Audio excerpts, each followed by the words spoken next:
How's everybody doing? All right, how you doing? I'm playing some old second edition video game here. Which one? How's everybody doing? Radiance. All right, oh wow! Playing some Very cool. I mean, not really. It's super nerdy, but you know. No, dude. Like, I'm all about the classic games. That's awesome. Trying to use a new sound system. Is that creating a reverb? It was, yes.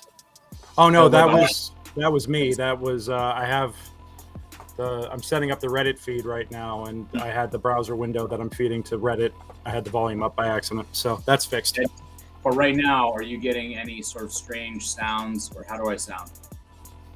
Sound good to me. Excellent. The setup continues to get fancier. I'm routing sound and mics through the UE boom, as opposed to via my laptop. Okay. Now I just have to figure out how to put it on the big screen, and then really be cooking with gas. There you go. Then I'll have to get either a bigger TV or a projector, and just keep keep upgrading. Being an American consumerist. Last week, if it was 70 inches, this week it needs to be at least 71 inches. Whoa! This is not that kind of live stream, sir. Sir, so this is portals. Sir, this is a Wendy's. Oh boy. Actually, I'm gonna restart this real quick. I'll be right back. Let's see here real quick. How much of a jerk do I want to be? Yes. Tonight? Yes. Okay, good. Oh, hell yeah. I mean, we have an artificer in the party, so. Yeah, no, that's true. Y'all are broken enough. I need to. How dare you, sir? I need to come up with something that's actually going to challenge you guys. Is what I'm trying to say. Hey, Greg, have you taken a look at Twilight Clerics? I have not. Don't tell me that's what you're rolling next. Probably not. Okay, but, I will. If you kill Kisan, I will make a Twilight Cleric. Have you looked at those? See, that's a threat. Yeah, you sparkle. I have it written up as a shadowy turtle to show up. Love it. Kisan fall.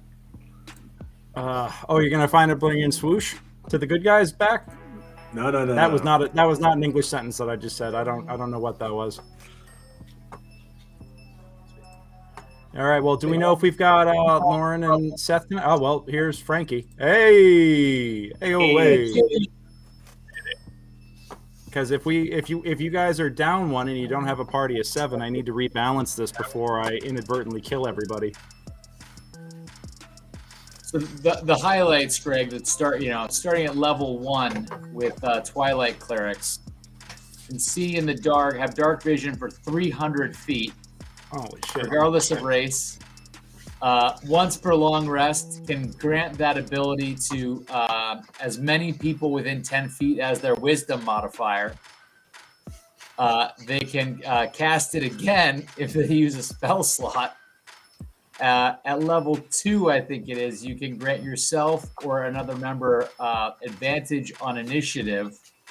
I think it's at level 2, or is it level 6? Let me sum up here. It's bullshit. You can fly your walking speed for 1 minute. You get a bullshit. No, it's a cleric that gets sleep. Got it. Well, I gotta say, I had a blast. I was at WonderCon this weekend, and I actually got to PC for the first time in a dog's age. And I rolled up a Harengon wizard, and I spent the whole time abusing sleep and silvery barbs. So, yeah, let me tell you, that was fun. And yes, silvery barbs is just broken as shit. It's kind of it really isn't. I mean, you got a high enough roll. It's not broken. Compared to Shield, mathematically, it's slightly worse than Shield. It just is very utilitarian. Of when someone gets that 23 that's going to hit you, instead of using Shield, use Silvery Barbs to have a chance of it not hitting you. because you can't then immediately shield unless you're using it to save a party member, and then you're using it in support as opposed to directly benefiting yourself. So I don't it's not that overpowered. I was doing a bunch of research on it. It's really not that bad. I appreciate but you. it feels like it in the moment, but mathematically it's really not terrible. Because more times than not, shield is just better. Because shield has a definitive known outcome, whereas silvery barbs is just, let's throw it back to the dice gods. And especially if you're going against something like, I don't know, a troll. It's just like, well, This is fair. it's probably We gonna got a hit couple you of again. folks watching us here. Don't know who this is, no, but we're thank live you yet. so much for. Oh yeah, no, we're live. It's all good. Oh. So we're sorry, I can't pronounce your name, but we are about to start playing some 5th edition Dungeons and Dragons, doing some classic, doing a classic dungeon crawl this evening. Hope you'll stick around and join us. So, and here's Lauren. Perfect. So I got 1, 2. I don't understand. 3, You can't 4. pronounce Miss just Jim Woods. Exactly. Yeah, I just don't have. I have a very articulate tongue, but not that good. So Yeah, Miss just Jim. Family show. I can't roll my R's, dude. Like I'm trying to learn Spanish right now through Duolingo, and I just can't. Oh no! Can't roll my R's to save my life. Like they're gonna tell I'm a gringo no matter what I do. You did it right then. No, I can't like continuously do it. My wife can almost sound like she's like a purring cat with how well she can do it. Oh, I'm like I could do the it for, like- vocal exercise you can't do. Yeah, exactly. I can't do that. Like can't do it. Yeah, but can you do a French R? Probably not. Sorry, French I can do an R either. I haven't done French in 20 years. French or so- Canadian French, because it's different. It is different slightly. Hold on 1 second, guys. I'm just trying to finish cooking up what I'm going to use to try to kill all y'all tonight. So, Tabarnak.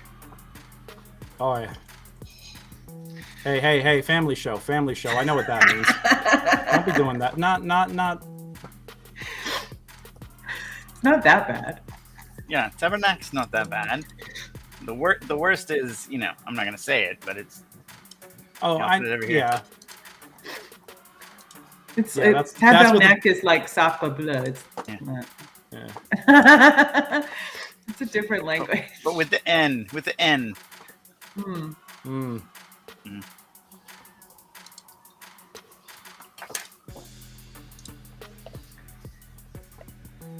I think it's funny. Most languages don't actually have the kind of taboo speech that we do. Like Well, the it's idea just- of like, it's just adult not- yeah. language is not really a thing in a lot of languages.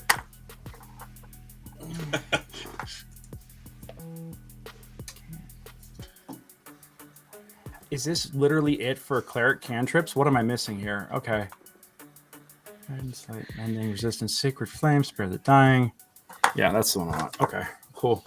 Yeah, spare the dying on us. That's great. I think that is a fantastic use of that. Yeah. But you never let me use it on other living things. Well, that's because you're the one who's typically going down. Except Oh. maybe, No, when we kill bandits and stuff, I'm like trying to rush forward and like spare the dying. And you're like, no, they're dead. Too late. Yeah. Here comes Paulie again. Let's get him back in here. All right, so I got 1, 2, 3, 4, 5. Where'd Frankie go? Oh, he turned his camera off. Okay. Long as people are gonna be here, Oh, 7 would have been Nate. Okay, that's right. So Nate is. I should touch base with him because that job that he had on Monday nights fell through. So he should be able to rejoin us at some point. Not that I'm happy that his If he job fell wants through, but to. it wasn't that. It was like just like a part-time thing that he was doing. But then again, fatherhood is a full-time job and then some, so he's very busy. And once you get an evening back, it's hard to then, like. Oh, absolutely. Yeah, my kiddo, they do sleep maybe half an hour ago. Mm.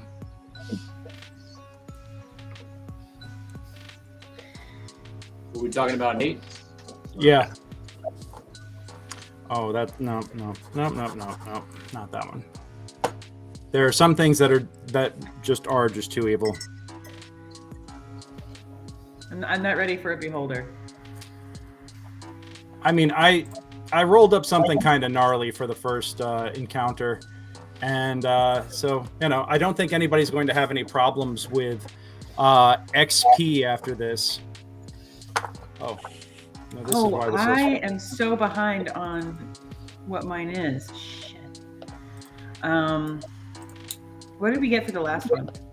What'd you guys get for? Oh, whoa! I'm redlining. Whoops. Let's try that again. 365. Okay. 365. Hey, there we go. That works. Yeah, 365 for the last session. Okay. Yep. All right. I'm gonna go ahead and fire it up on Reddit too here in a second. That should work. Yeah, let's do this. Let's go. All right. Well. Good evening, ladies and gentlemen, ladies and gentle thems. My name is DM Greg, and I am your Dungeon Master this evening. Welcome to Secrets of the Barrowmaze for April 4th, 2022. Holy crap, where's the year going? We have been dungeon crawling here for, this will be our 5th month of dungeon crawling in the Barrowmaze, and none of these PCs have died yet. It is my goal to change that tonight. That's all I'm saying. That's all I'm saying. Not the PCs. I don't want to kill the PCs. I want to kill the characters. Well, that is the PC. I'm thinking player, not character. Anyhow, doesn't matter. Like I said, my name is Greg. I'm a professional dungeon master with Mastermind Adventures. You can book me to run a game like this for you and your friends. And trust me, it's a lot of fun. I promise it's a lot of fun. And I completely forgot to start over here. So there we go. Not gonna... Everybody else can just get caught up here. But yes, if you want to learn more about this campaign, if you want to learn how to join us in the Barrows, go to www.secretsofthebarrowmaze.com. There you can actually read session reports from other players who have had experiences playing in this campaign world, this 300-plus room MegaDungeon, and also in the surrounding in the surrounding region. There's a whole region, the Duchy of Eric, that is full of mystery and adventure and all kinds of other craziness. There's plot hooks abound. Matter of fact, you guys found a rather fascinating plot hook that I generated just last week, and I'm excited to see how that plays out. Yeah, and speaking of you guys, let's go on ahead and introduce tonight's players. I think we are going to go on ahead and start it. Let's start with Anton tonight. Hi, I'm Anton Ray, and I'm playing your friendly neighborhood, doesn't believe he's a hero cleric, Miguel. Welcome, Miguel. And give us what is your race and what is your? I'm a turtle, and I am a cleric of Saint Yig, and I'm good friends with Barnaby, and I'm just here with my my family, my brothers, my cousin Vicky, and and we're just I get to go along on their grand adventures, and they let me cook them food and stuff, and block some of the things that might be coming Frankie's way. That's my job. There you go. And just a quick physical description of Miguel. Well, I'm this tall, and I'm green with a slightly darker green, with a lighter green, and I kind of have some. Yeah, and I kind of have a little bit of robes. I don't spend a lot of time looking at myself, so I don't really,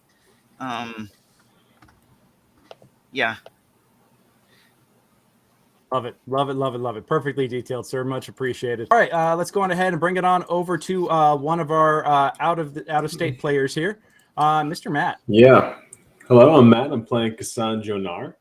He is a human warrior hexblade murder hobo with a heart of gold who falls around the Turtle Tonys as an honorary turtle, loves the pizzas, and a physical description is that he's a very lithe, kind of tall, gruff individual who is almost always wearing a mask. And when Tony throws his Eldritch Cannon up on his shoulder, he does a pretty good Predator impression.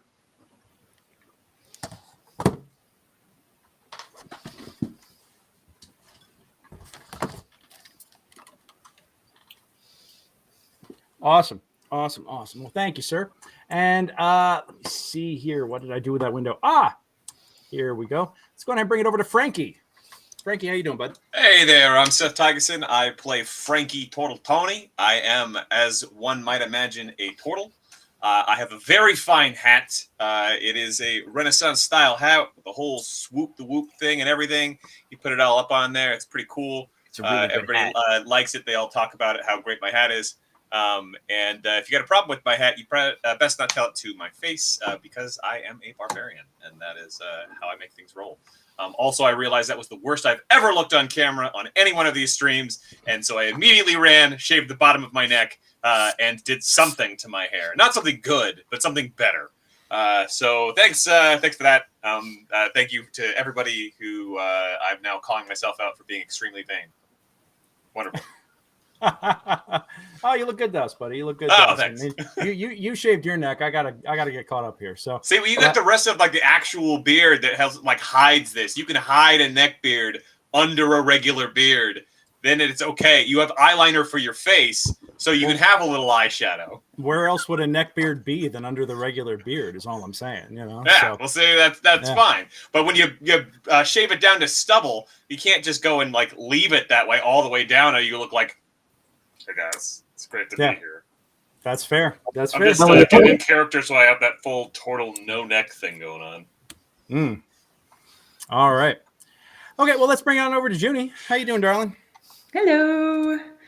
My name is Lauren. I play June O'Malley, the half-elf sorcerer. My favorite neckbeard is Nero. And let's see, half-elf, yellow robes, auburn hair, a nose for news. And a nose for news. Absolutely. Awesome. Yeah, if you folks can't already tell, this is definitely a parody party. A lot of these guys started as joke characters, but you know what? They've become some of the most endearing characters I've ever had at my table. Yeah, you heard me, Seth. You heard me. I resemble that remark. Yes, you do. Very much Parody so. party. Come on. Yeah. I'll It's give you okay. parody. I didn't bring any pears. God. All Are we right. supposed to bring pears? We haven't started quite yet. Welcome, Anton. Reddit. This is as good as the show's going to get. Hope it's all downhill from here, guys. Absolutely. All right. Well, let's go ahead and bring it over to Nat and Paul here. Hello, I am Nathalie Eckert, and I play cousin Vicky Wick, Turtle Tony. I've been doing some decent heavy damage with my magical crossbow. I am a rune knight and a fighter. And I love sparkly things. I have rings on all my fingers. I have a hoop in my nose. I've got tons of bracelets, but no earrings. No earrings. Not yet. And, Well, that's right. You kind of lack ears. ears. Yeah, no earrings. There's no earrings here. that's fair. And Humans with earlobes. and even in battle, this is a bad idea. Ugh. Yeah, I'm just out here with my cousins, having a good time, looking for the next party, looking for the next shiny object to collect, and yeah, having a good time. Yeah. I love it. Hi, I'm Paul Masterson, but in this world, I play Anthony Tony the Tool Turtle Tony. I am an artificer and wizard multi-class. I've got a nice set of goggles up on my head. I'm about 6'6", 450 pounds of love and nerd. I've got all sorts of gadgets all over me because I'm an artificer, and I carry along with me my little mini army. On one shoulder, I've got my artificer homunculus, Tiny Tony, who looks like a tiny version of me, except he flies, and he's got his Tiny Tony gun that he's been stacking bodies with. And on the other shoulder, I've got my wizard familiar, Owl Capone, with the giant eyebrows. And, I just can't wait until I hit level 6, because then he will be getting imbued with the Dragon's Breath spell, so that Greg will be loving me even more, as I have multiple things throughout my action to just rain fresh, hot, fiery death. Yeah, that's sort of what I do. Well, Wouldn't like I that said, be what Al Capone does? True. That's true. Yeah, that's what my other little friend will do. Well, like I mentioned, you got to live that long first. So let's see how things go. True. It's true. Oh boy. Yep. All right. Well, who wants to give me a recap of your last session, your last adventure? You'll be able to read all of this on secretsofthebarrowmaze.com very soon. Like hopefully after this session, I'll be able to get on Discord and pull the session report for last week. But check out that URL right there if you want to learn more about the campaign and even figure out how you want to join us and play here in the Barrows. But in the meantime, who wants to talk about what you guys did last time? I got a little write-up unless anybody else wants to do it. Okay. All right. My regular little post on the pub wall. Hear ye, dark magic is afoot. Hold on to your butts or bodies for that matter. Coming at you is your boy, Anthony, a.k.a. Tony the Troubleshooter, Total Tony, with the latest report. We, the Total Tony family, was heading deep into the Barrows when we heard some human screams calling for help. We rushed to the rescue and found quite a strange sight. At first, it looked like there was 2 adventurers wailing away on a zombie, which would be pretty standard fare for the Barrows. But quickly, the adventurers revealed themselves to be disguised Wekubas that were attacking a screaming zombie. Yep, you read that right. We came upon a talking zombie.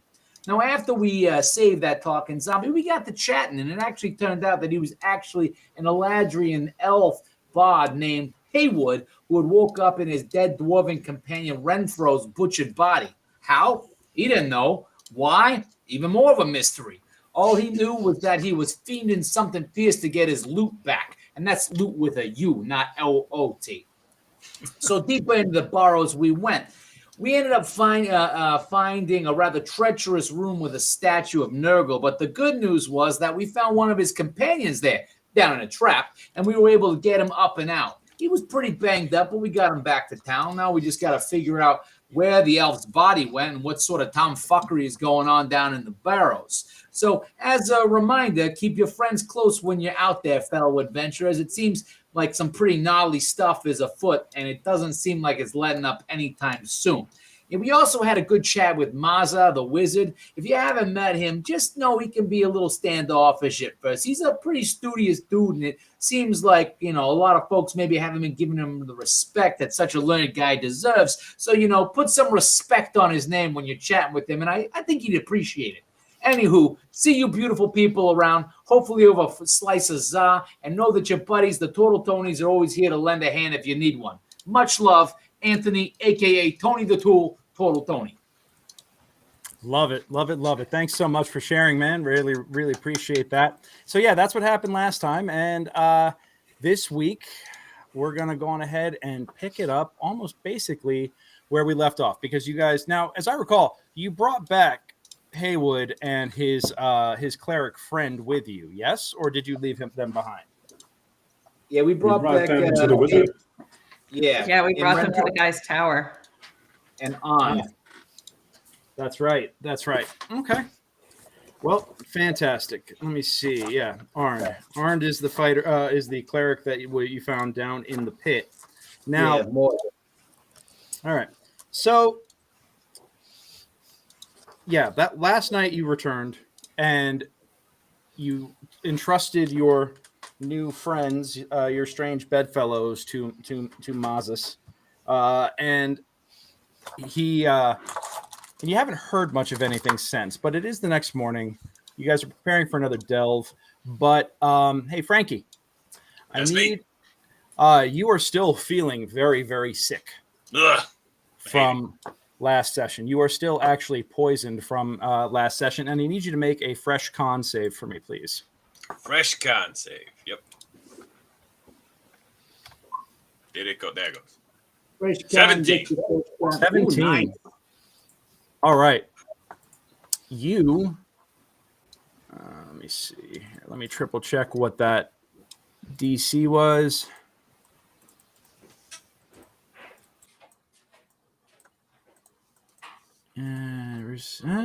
Right. Last until. All right. So not only have you managed to shake off the Wekuva poison, but your hit points are restored to full. Your hit point cap is back to full. Oh, okay, good. Yeah, so after a night's sleep, you actually do manage to make a full recovery which is good because I didn't want to have to do another Brute's Anatomy episode where we figure out how to cure your condition. As I was fine. That can't be The more same thing. contemplated than reattaching a head. Hey, you know what I always say? When you're feeling like the 9 hells, suck it up. It works when con is your best save. Yeah, pretty much. Yeah, absolutely. Okay, so the next morning, Stenwick's ready with the donkeys. And oddly enough, as you emerge from the early Grave Inn and Bolo with his, finishing up the Barrowmaze breakfast that he offers to folks who are going off delving or just heading out of town early. Give me a round of perception checks real quick. 21. I'm having a 26. good dice day today, which means every other roll's gonna be terrible. Pretty I much. noticed it. Oh yeah, Miggy, you definitely noticed it. Miggy, and we're gonna start with Miggy, but Frankie, you noticed this as well with a 20, and I'm also gonna give it to Tony.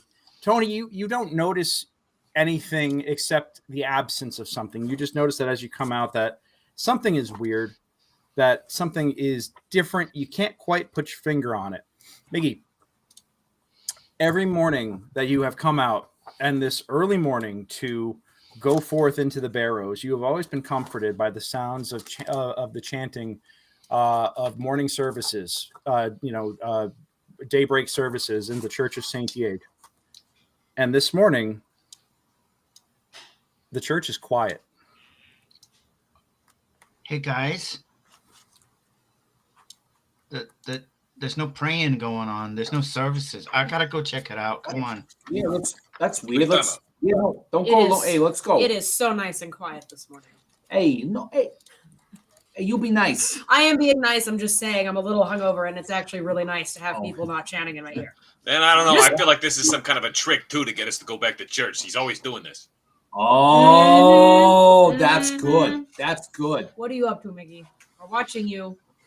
We love you and we respect you, but we're watching you. Leave Yeah, it to you a can't front force to a town to be like, oh, I know how we'll get people. Then let's make them think that maybe like we're all dead, and everyone, all these good adventurers will come and check us out. Well, Yeah, you can't force religion on people. We told you that a million times. Come on. I will tell you this: as you approach the church, you don't have to wonder what's going on for long, because Celia, the one of the acolytes of the church, you in particular, Miguel, you recognize her. She approaches, and she actually is. Normally she's inside doing services along with Gamdar and Othar, the resident priests and other acolyte. But she sees you from across the courtyard, the central square of the village of Helix, and runs across and says, "Brother Miguel, may I have a moment?"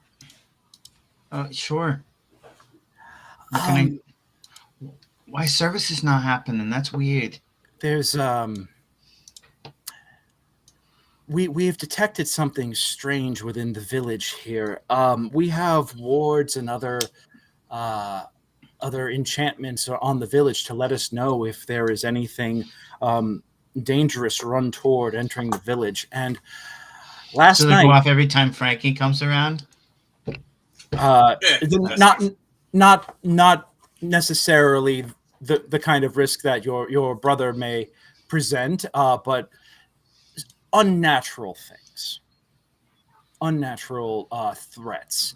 And as of last night, the wards were tripped, and your fellow priests are currently scouring the area looking for any sort of indicator of any sort of undead breaching the town borders. Do you know of anything that may have come into the village, or any of your companions know anything that may have come into the village? For as a priest of Saint Dieg, that any sort of undead must be destroyed immediately upon sight, as per our vow.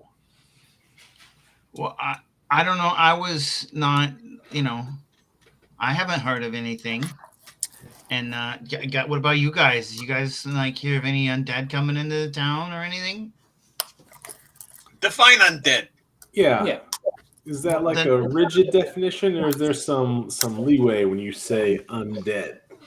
I think anything that goes against the nature of life and living creatures, any sort of abomination that is a walking, shambling corpse reanimated with evil energy, that would certainly qualify.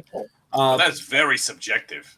Good, evil, like we get into a philosophical definition right now. We are looking for something concrete. It is unnatural. Are you aware of anything unnatural that has entered within the village within the last 12 to 15 hours? No, all my Some threats people come to me. say They're very pineapple natural. on a za is unnatural. So I mean, what are we really talking about here? No, that's true. That's very true. You all seem to be rather evasive. Makes me think that perhaps you know something that you're not telling me. Nah, that was the Duke of Joe's. He was good at being evasive. What?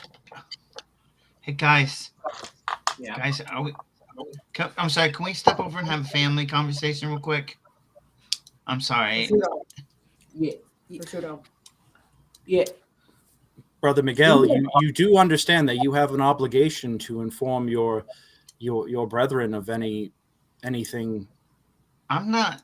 Excuse me, but I'm not lying. I don't know anything. Tony's been here for the last 48 hours. Or sorry, Anthony. Or sorry, I need some more za this morning. Miggy has been here for the last 48 hours. Yeah. Why are you giving so much grief? I mean, why do you think the church is so clean right now?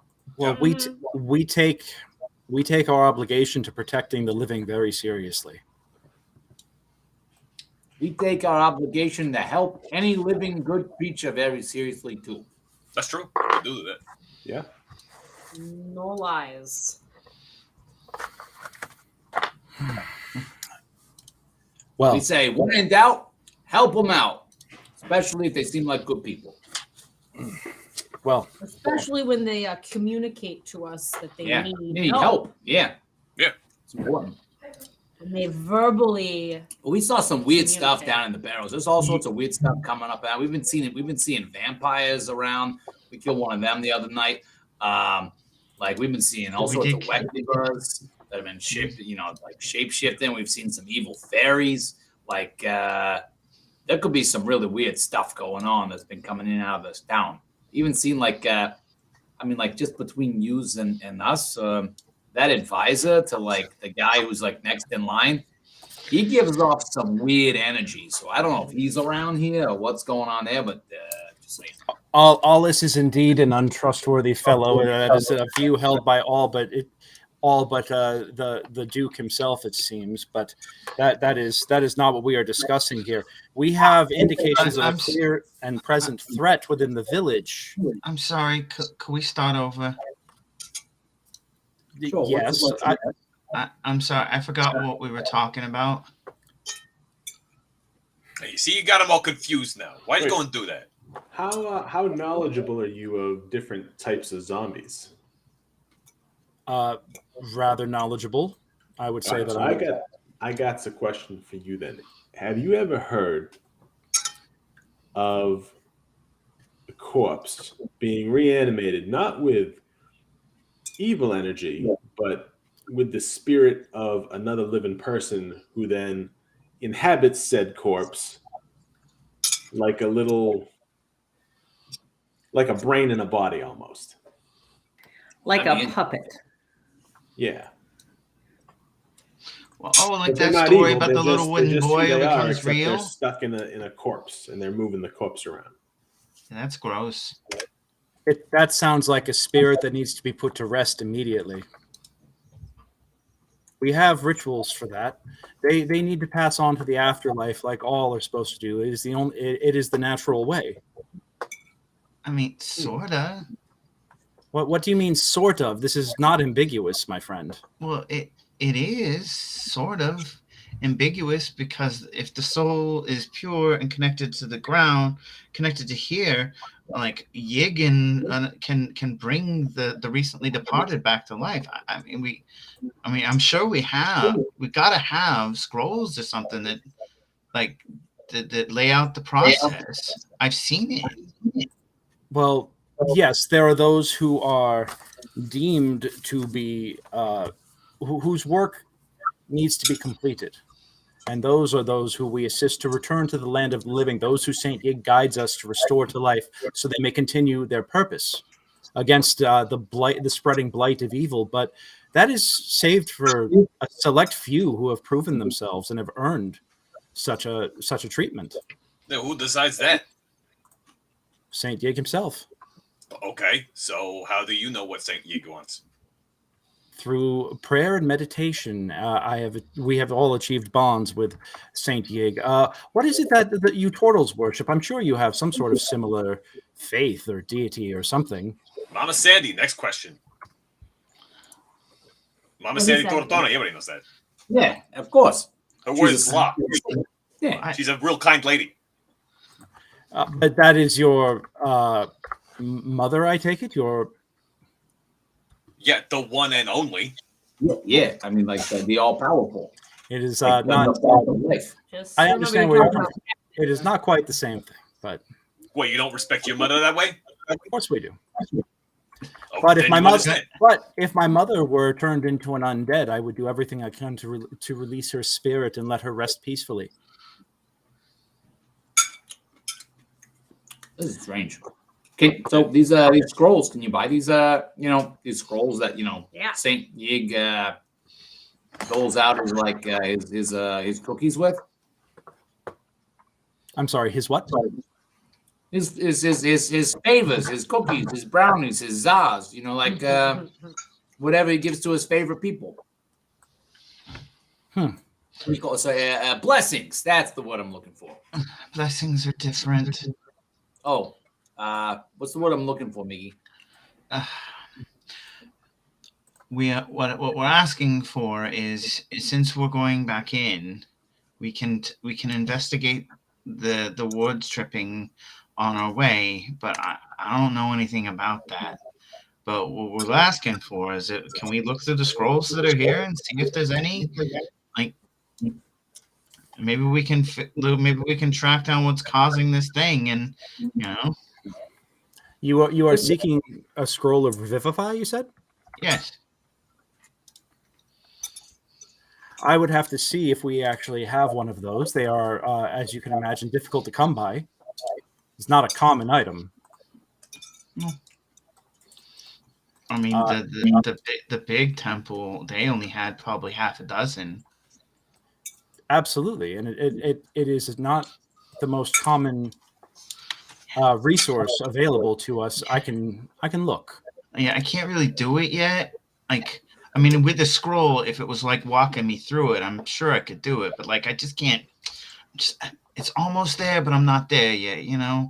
I understand. Well, if you are not capable of channeling that might of Saint Yig through yourself yet, you may not be able to cast it from a scroll. I mean, you would run the risk of failure, in which case that resource would be wasted. Yeah, but I'm sure I could do it with the scroll. All right. Well, I do believe. Give me a moment and let me go and check our stores. If we have one, I will do what I can. Okay. Buy it. Right, we're just gonna we'll just sit right here. Okay. As soon as she walks away, like we're having a total huddle. Okay. So she heads into the temple. Yep. So she's That's just a going good to idea. buy it and over to the store. What did you do? Hey, we help people. We found somebody in need and we're helping them out. An undead person? Yeah, Undead aren't really people. Like there was a people. Well, it's kind of a weird thing. Like, it's you kind of have to see it to understand. Yeah. Like, it's like I'd be the first one to be like, putting down Yeah, I don't. something. You know what? I don't want to lie to her. So don't tell me anymore. Okay. That's right. That's true. All you gotta know is we're helping a good guy. Yeah. That somebody really bad did something bad to, Okay. All And right. you ain't Yeah. seen nothing. You ain't seen it. Yeah, Miggy, you're not exactly comforted by that notion. if that's not already obvious. I Yeah, I feel very, very comforted. This is my sarcasm. Can you tell? Can you tell I'm very, very comforted right now? All right. So, is there anything else you guys? Increase the yig. This looks really bad for me. Wow, you went there. Yeah. You were doing a lot of praying. That seems like you're scoring a lot of points. It's just my perspective. I think what Mickey might be saying is that we're all family. And sometimes when one person in the family does something, it's like they all kind of did it. So even though he wasn't there, they're going to look at him and be like, why did your family do this? So I get it, but I don't agree with it. Vicky, are you standing up for me? Of course, she always does. Yes. Oh, So, but you don't agree with it. Right. Okay, get it. Hey, you remember that one time when I was picking on you, right? Because you had that stupid looking set of glasses, right? You kept being like, look at my glasses. And she just pushed me like right down into the river, like right over the bridge and all that. You don't remember that? She's been standing up for you since we were little kids. I couldn't see it because I had the stupid glasses on. Well, that's what I was saying. But she pushed me into the river anyway. It's not your fault you had bad eyes. It's your mother's fault for dropping you. But we're not going to talk about that. Damn. Tony is a saint. Yes, she is. Doesn't mean she shouldn't have been not dropping her baby turtle. That's all I'm saying.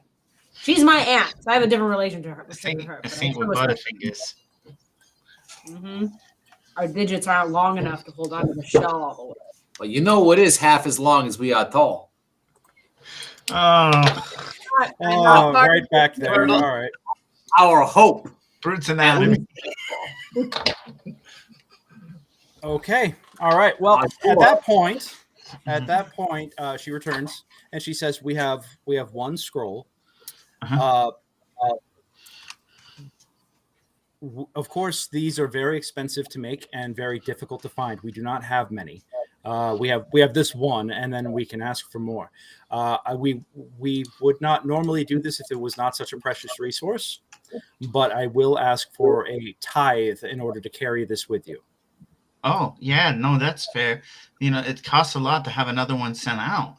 Yeah, yes, it does. Yes, it does. So that's fair. We would request a tithe of 400 gold for this. Oh, sure. Okay, so yeah. I don't have 400 gold. How much? I got. Between a lot of us, we got that much. Yeah. Oh, yeah, sure. Can we all throw in? How many of us are here? So that's Hey Tony, that's math. Yeah. I think we should all be able to do at least 50, if not 100. Yeah, here's 100 right now. Here, take it. Yep. Okay. Yeah. I can give 100. And then it's I'll give 100 too, and then I got the other 100. Don't worry. There we go. There we go. Okay. Bada bing, bada boom. I don't suppose we can tithe some of our credit at the general store. You want coin, right? Or can we? It would have to be coin, yes, because we don't go through the silver standard for anything. I gotcha. Yeah. Boop. Deducted 100 gold off of me, so that's 400 gold. Yeah. Wow. Well, thank you very, very much for that. This is the scroll right here, and she hands you a simple scroll case, white ivory scroll case with the red cross of Yig upon it. She says, "Obviously, use this. I hope you do not need to use this. Yeah. And may the blessings of Saint Diego be upon you in all of your adventures today, and we will see you at service tomorrow, hopefully, once we have this mysterious undead breach of security resolved." May I ask what might seem like a silly question for somebody who is not like a believer or not a member of your church? Certainly. Yeah. So we're trying to do a lot of good. If you wouldn't mind putting in an order for at least one of all the stuff that you guys need to help people, we'd love to bankroll that, because there seems to be a lot of need here, and we're trying to help a lot of people, and a lot of other people don't seem to like have the resources because it doesn't seem like there's people like us around. So I'm just wondering if you could put in like a request because like we really like helping people, and if you you just let us know what you need for that because you know this is what we do with donations. We help people. That is incredibly generous of you, Brother Anthony. I thank you for your offer. It will take us some time to determine what the most significant areas of need are, but we will certainly take you up on that. Now, I hope you return safely, so we may we may go forward with this sort of arrangement. Thank you. Sure.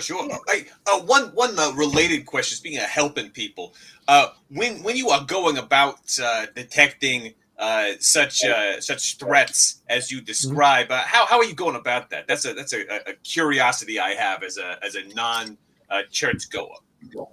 Well, as faithful of Saint Hig, we are graced with a sense to detect the unnatural and the undead in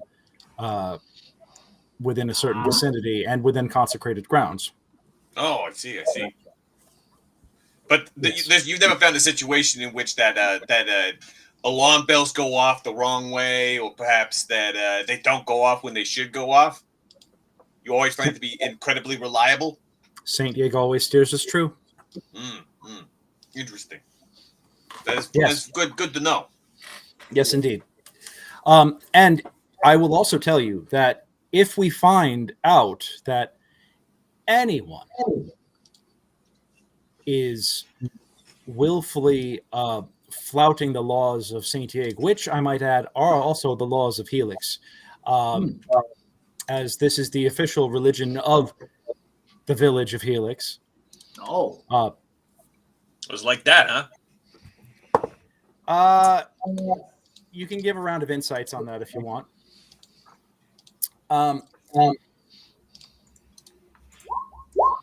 Anyone who we discover, anyone who is discovered to be conspiring to cause threats or risk to the village, of course, will be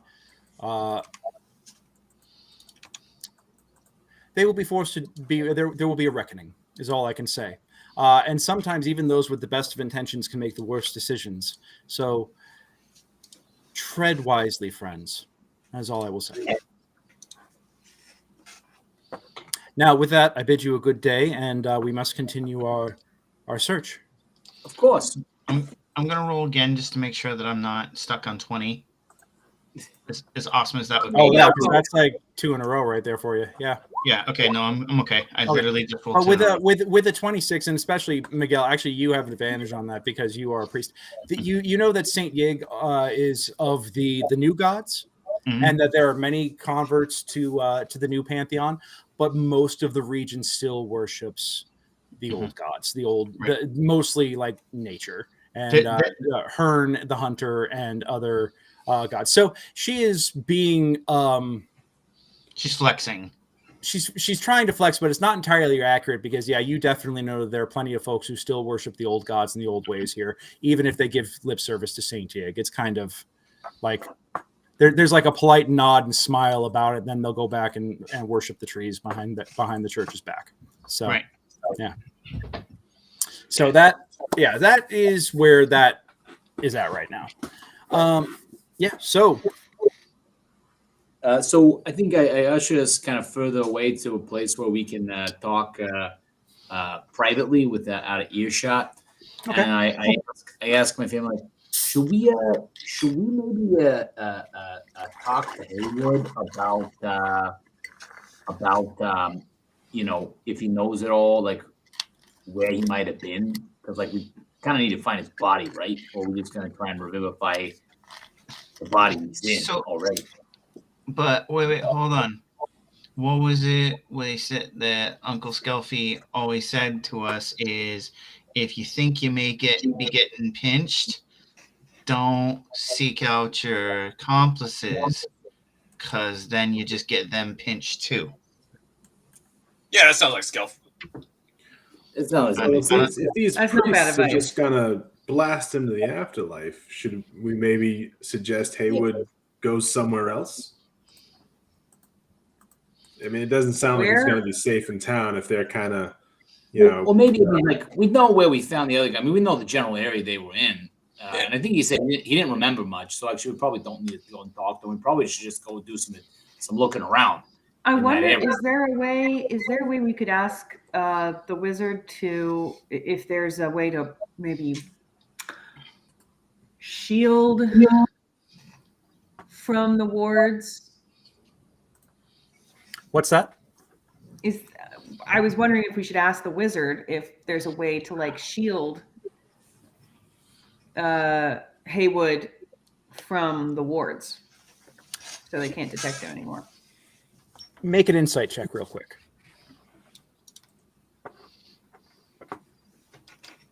Because I feel like the tower is probably the best place. That was probably pretty Well, shielded. with a 19, this whole conversation is happening literally the morning after you brought this this possessed zombie back into town, and Haywood has been in the tower, to your knowledge, all night, and they have not found him yet. And that tower is maybe 100 yards from the church.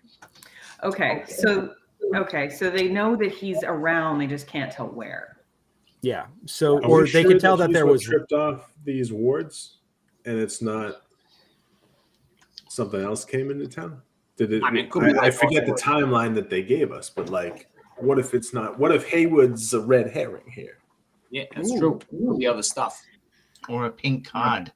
Yeah, pink cod. Oh, I like pink cods.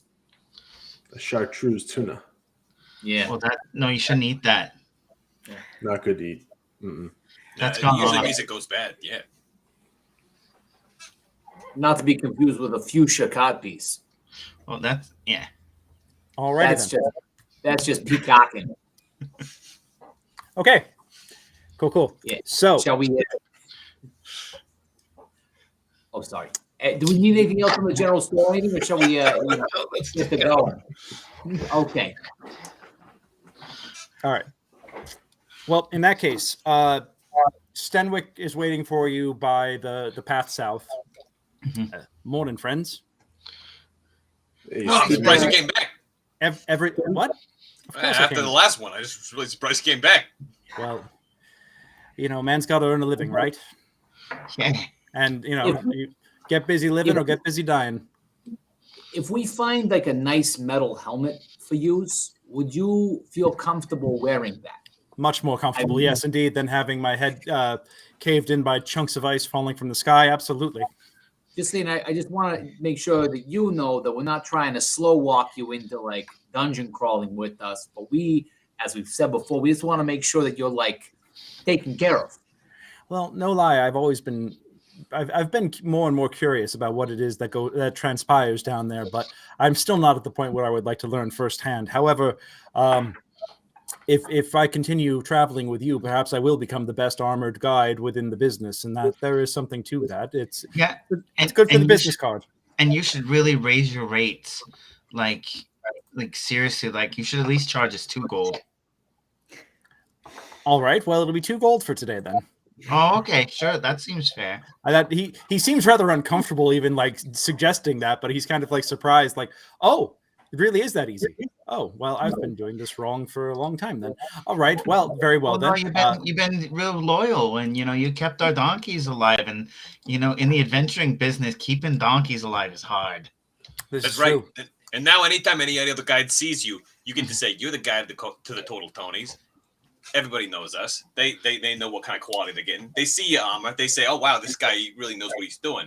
And then on top of that, you charging that kind of a rate to other people, they know they're gonna get top quality service. It's true. And the cheap guys who are just like gonna like turn bandit or whatever, they don't want to pay the double the fare. The real adventurers are gonna hire you. Oh yeah, this is gonna be great for your business. Yeah, good thinking, Mickey. I don't. Shall we? You shouldn't trust me though. I don't know anything about business. Well, I will not complain if you're telling me that I need to charge you more. So in that case, I certainly will. But we are, as they say, burning daylight. Would we like to proceed, friends? Yeah, let's do it. Yeah, Let's go. keep going. All right. It's an all too familiar path. At this point, you guys know the path by rote. You could walk this with your eyes closed at this point, and you know roughly where you are at all times, just based on the texture and the firmness of the ground beneath your feet. You know the soft and spongy areas where the black water rises up and fills in your footprints. You know the areas of hardened rock and the well-packed earth.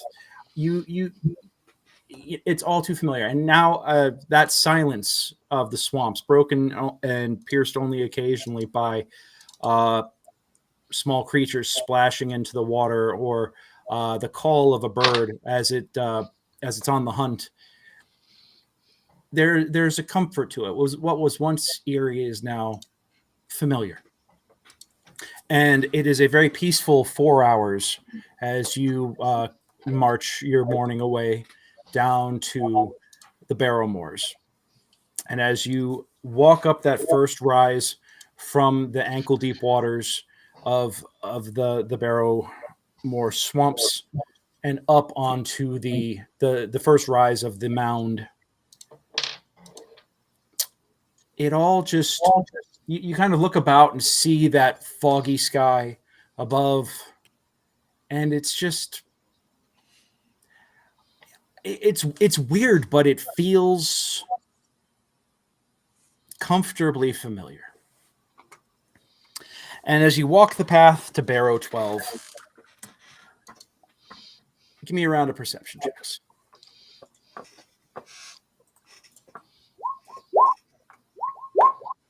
All right. You notice a whole variety.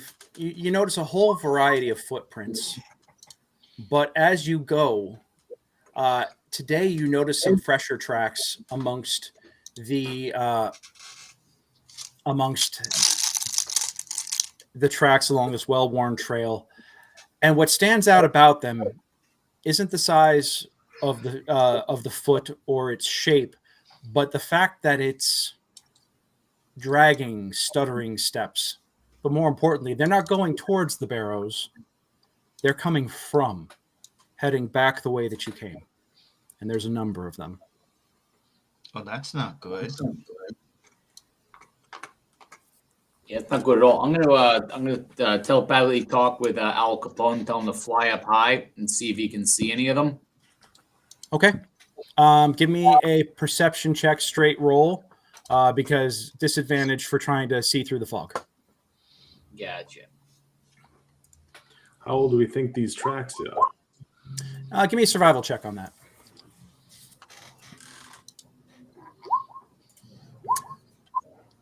All right. Yeah, with 18s, dual 18s, Miguel, you and Kassan both analyzed the tracks. You could see that these are probably at least a few hours old.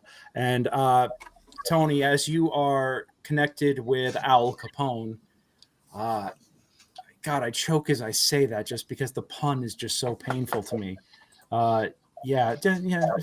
So as you connect, as you commune with your owl familiar, you get the sense that in this area, it is just you right now. So whatever it was is more than likely long gone. Shouldn't we have seen whatever this was if it was any time recently? Only if they were staying on the same path as you. I mean, once you get to the swamp, it's wide open. I mean, the swamps are 35 miles wide. So, does our survival check give us an idea of a number of these entities? You get the feeling there's about half a dozen of them. So there's a half a dozen something wandering around in the swamps off the path. Well, that's keep just an what eye came out. out. Yeah. That's just the sense of what came out now. Yeah. Sorry, Paul. So when we left the town, I popped one of my protectors. So everybody take 11 temp HP. We should. Hey guys. Yeah. So I get the feeling that maybe you guys did something that wasn't great yesterday, or the day before yesterday, and I feel like maybe we should not should follow these tracks just so that we're not, you know. Oh, yeah, that reminds me. I may have unleashed and taunted an evil god. I don't know. Oh, right. I forgot about Was that when you threw the statue in the pit and all the stuff rushed out of it? Yeah. Yeah, I remember that. Yeah, Miggy. He did not accept your offering. You would have been proud of Frankie. He Miggy, you would have been real proud of us. Get him to come and follow him, and Frankie was like, "Nah," and he kicked over his shoulder, his statue into this pit, and it shattered, and then like this entity like flew up and out of there. So yeah, we might have more evil to be dealing with, but Frankie said no to evil, and as Mama told Tony always says, That's something. always say no to evil. I mean, it doesn't happen all the time. So, I mean, like, you got to give me some credit where it's due. Plus, here, get this. So he says to me, like, what is your offering? And I says to him, I offer you to suck my dick. Basically, yeah. Did you also All bring him a happy, dead happy. something? They were like, "Oh, bring me a gift and I'll give you something." And you were like, "Here you go. Here's a dead something." Yeah, I did. And he was like, "That's not a good gift." And you're like, "Hey, you're switching the rules. You didn't say what you wanted. You said you wanted something." It was really on him. I turn to start following the footprints. You can't just go walk out into the swamps. Come on. All right. Well, you walk back about 15, 20 minutes, and then the tracks become unfollowable as they go off into the water. I feel very productive having followed these tracks for 15 to 20 minutes. It's like 6 shambling. We got him. We'll keep an eye out, Miggy. Yeah. There's undead everywhere. Let's go. Okay.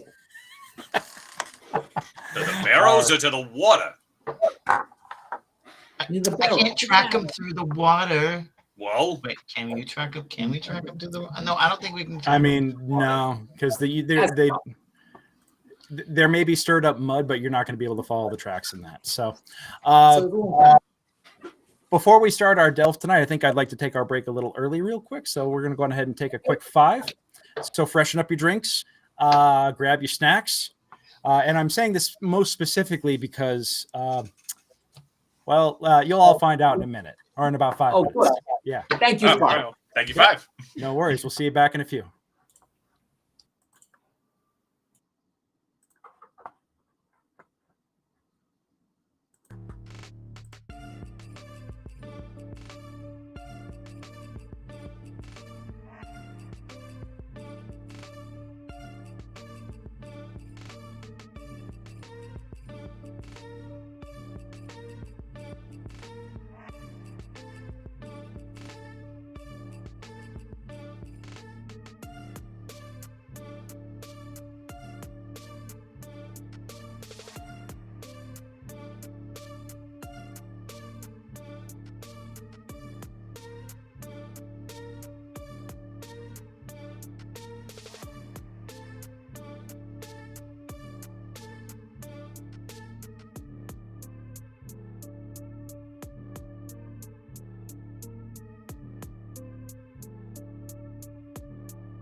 Alrighty, y'all. Let's bring it on back.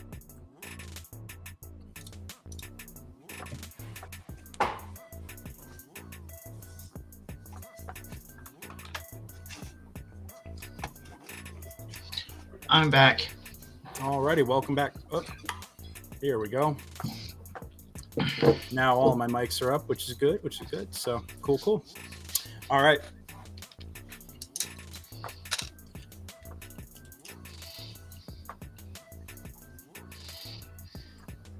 And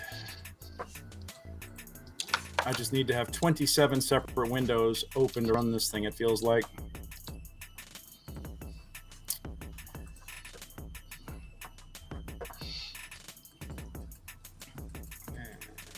Yeah, man. DMing no less than 2 screens. Seriously, no, I've got 2 open right now, and I miss having that third that I used to have. Definitely missing that.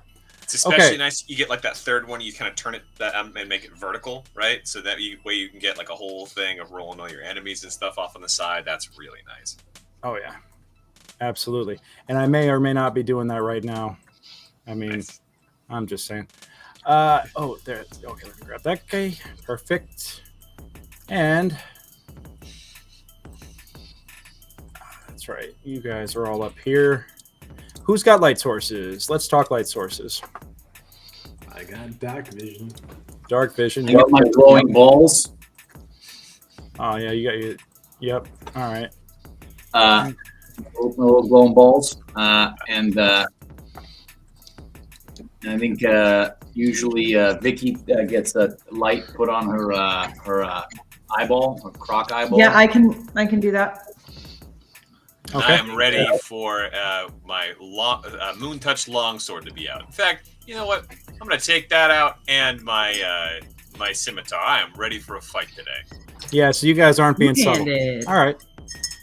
Okay, well, as you approach the all too familiar entrance, you go down into the barrow. Oh. What's up? Yeah, no, it's okay. Hold on. Don't worry about it. We're going to get to that.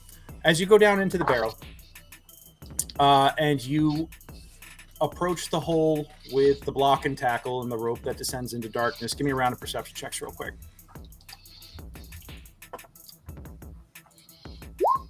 Oh, no, I didn't do very good this time.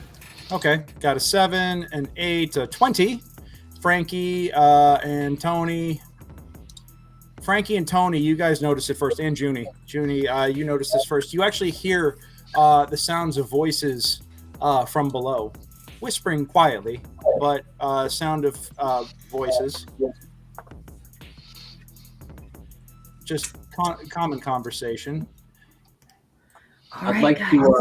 Nobody's screaming for help, so we don't have to rush in anywhere.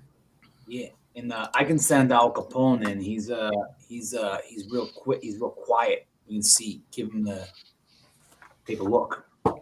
There's a wolf man in the chat, Greg. A wolf man in the chat? There's a wolf man in the chat. Oh, hell. Hey! Good to see you, buddy. Thank you so much for joining us tonight. Good to see you. Thank you for checking us out. We got to get you in on one of these sessions one time. So please let me know when you want to play. All right. Well, as I mentioned, you guys hear some conversations, and Junie, as you start talking, you actually do hear everything kind of get quiet real fast down there, because noise does carry when that there is very little silence, or when there is like pervasive silence. I mean, I was whispering. I know. I rolled a natural 20 on my perception. Fair enough. Yeah. Can I send down Al Capone? Absolutely. Yep. Skim him along the yeah. All right. Look at those beautiful eyebrows. So, and go on ahead and take. I've got your cannon. I got your. Oh, go on ahead and take Al Capone and take a round of movement.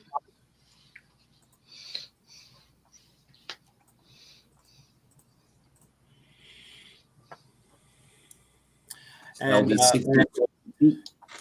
as Al Capone goes down the hallway, he buzzes over the heads of 4 individuals.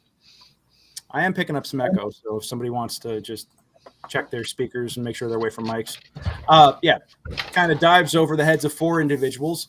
Are you seeing through Owl's eyes right now, or are you just like having the telepathic connection but not the visual connection? I think if I'm far enough back right now that I would, I'd walk into him since I feel safe at the moment to see what he's seeing. Okay, so you see a party of 4 individuals. One of them is heavily, or 2 of them are heavily armed and armored. One seems to be rather thin and lithe. Another one is wearing robes. You notice that the lithe one and the robed one are both bald with skull tattoos. And they all duck simultaneously as Owl goes overhead. They immediately strike up defensive positions, but they don't attack yet. And they reach up, or you hear from below someone call out, "Oi, it's belong to you. We know you up there." I say to the folks around, like, we got 4 down there with one with skull tattoo. I mean, they know that we're here. Yeah, that's my owl. Who's yours? Well, who's yous? What is this yous that they speak of? I'm Anthony Tony. I'm Tony the Tool. I'm the guy who posts all the the helpful tips. Helpful tips. They in Helix, helping people stay safe. Who use? Well, our business is our own. Are you here? Are you here for being illiterate? Don't worry about it. That's why they don't know who you are. Oh, gotcha. Are you here for treasure? Well, mostly we're here to complete our map, but we don't say no to treasure when we find it. Oh, you're making a map, you say? Yeah. Come on down here, friends. Come on down. We's just adventurers trying to make some trying to seek treasure, fame, and fortune. That's all we do. Hey, Frankie, I think you and Cassandra go first. Yeah, I think that's a good idea. Hey, what's up, fellas? Hello. I'm gonna pop a level 1 spell and put my flame on my flame cannon on Kassan's shoulder, so he can go full predator mode. Got it. All right. And can I fly Al Capone back to me? Yep. He goes right over everybody's heads and just ducks and they all duck and oi! Watch what you're doing with that thing. We didn't do nothing to you. Oh no, he's just quick. He's just just kind of how he flies. He's just a fast guy. He's got a need for speed. Right. So, who you say you is again? You said your name is Tony, and this is the lithe one that is speaking. He's got a bit of a kind of a crooked grin and a hard look in his eyes, but he's looks a little sadistic. But then again, this isn't terribly unusual for. This isn't terribly unusual for this line of employment, for this to be hardened individuals. Oh wait, pardon me, I have to have this reversed. Yeah, it's the heavily armored individuals kind of like casually step forward in front of their lighter armed brethren. And you recognize this is kind of like a standard defensive position.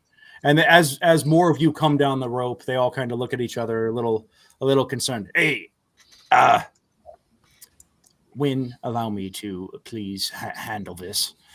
Excuse me, friends, and this is This is the robed individual with the shaved pate in the back. We're not looking for no trouble. We're just here to seek fame and fortune, just like you, I'm sure. You're not going to interfere with us with that, right? I'd like to make an insight check. Sure. I just did. Okay. I'll make another one since I can see their faces. All right. Yeah. Hold on a second. I will. You said they got skull tattoos, right? Are they those known mocks? Give me a history check. And are we going? No.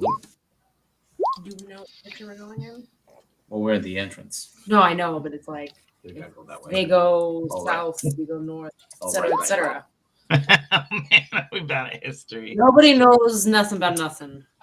All right, then I'm gonna We do all it. Here we go. failed history. Plus 0. With a 19. You might not know much, but you know your prison tattoos and such.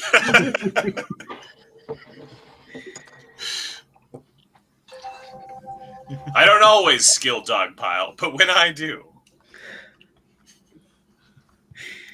All right. Yeah, you're all incredibly suspicious. But let me also remind you that the Barrowmaze, especially as the season gets warmer, the Barrowmaze is a very well-trafficked area where there are lots of attention and glory seekers going out to seek their fortunes. And sometimes parties do have violent clashes when they encounter one another. This group, they seem to be lower. I mean, their equipment seems to be well used, but these folks don't seem to be as seasoned as you. And Frankie, you recognize the nobody else really realizes this, but you've seen this serpent tattoo around the skull of this caster before, and as you don't quite recognize it for what it is, but it reminds you of runes and paintings that you've seen in temples and places you've explored before. As he sees you staring, he actually just quickly quickly but subtly just pulls his hood up and just, oh, it's cold in here, isn't it? The draft is just terrible. Yeah, it's real drafty. Hey, I'll tell you what. You going out or you coming in right now, huh? Well, honestly, we was just figuring out. We were just figuring out what it is we were going to do. You see, it's our first time down here. Well, I can tell you already, if you go the same way that we have gone, you are not going to find a lot of fame and fortune there. We have already taken quite a bit of the stuff. So if you go an opposite way of us, then everybody's got plenty of space to do their own thing. Of course, you stick around with us, you get the benefits of a total Tony.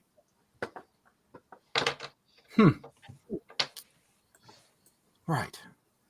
Well, you're the Total Tonys. You're the Total Tonys. In the shell. Unbelievable. I never thought I never thought we'd. Y'all are legendary. There are many who speak of you and your mannerisms, like in the Reddit chat right now, with "Hey, I'm walking here," and "Forget about it," and all those other wonderful catchphrases you all seem to have, like "Say hello to my little friend." I mean, that is one of yours, right? It's something that I say sometimes, but it don't sound like that. But hey, we'll help you with the. The proper coloring of the language at some point. Yeah, sure. But, your tone is all wrong, but your words are right. But Well, forgive me, mate. I'm not from around here. If you can't already tell, we go. I recognize that your accent might be from the shores of Jersey, but I'm from Old Jersey. See, Old Jersey. Old Jersey. I don't know what he's talking about. Yeah, what is it? You're making a joke about where we come from? Why would I make a joke about our home? No, why would I make a joke about your home? I'm just saying that there's regional differences in dialects. That's Never had an old Jersey. I'll have to visit sometime. So, Greg, at this Yeah. time, that's when I throw my bola right at that wizard. Oh boy. Are we all rolling initiative now? You know, go on ahead and roll your attack. I did right there. Well, shit. This, by the way, he does have cover because the wizard is back here. Yep.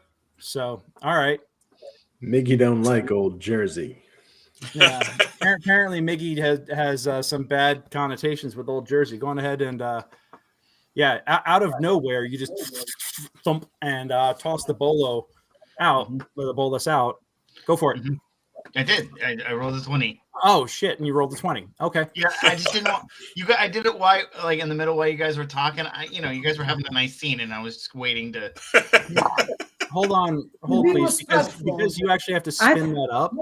I'm going to give him the opportunity to potentially have a reaction here. So I want to give me a second, spellcaster. Okay. I mean, I'm kind of hiding here behind Frankie, and like, No, I understand. Let's see. Yeah, go for it. Okay, so it hits, and the fighter, without even thinking about it, ducks, and suddenly the bolus wraps around the torso of this of the caster, like kind of binding his wrists to his by pinning his arms down. At this point, everybody strikes a defensive position, and they're like roll for initiative. Yeah, fuck it, let's go. No, I don't get good initiative, but I did my job. Hey. Mr. I spare the dying kicks the can. They were too quick with an explanation. Kicks It the would be hornet's nest, more sketchy. like. Yeah, I didn't understand. You guys were talking about a bunch of stuff about like jerseys and old whatever, but they were bad. Yeah. All right, hold on a second. They were at least sketchy, and sketchy is as sketchy does.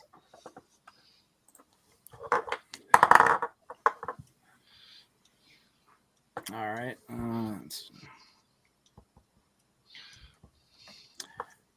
Really, that's, oh my god, my dice hate me. You guys, okay.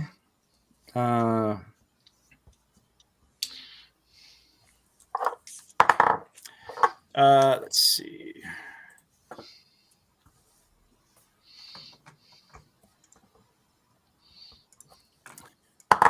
And then, okay, interesting.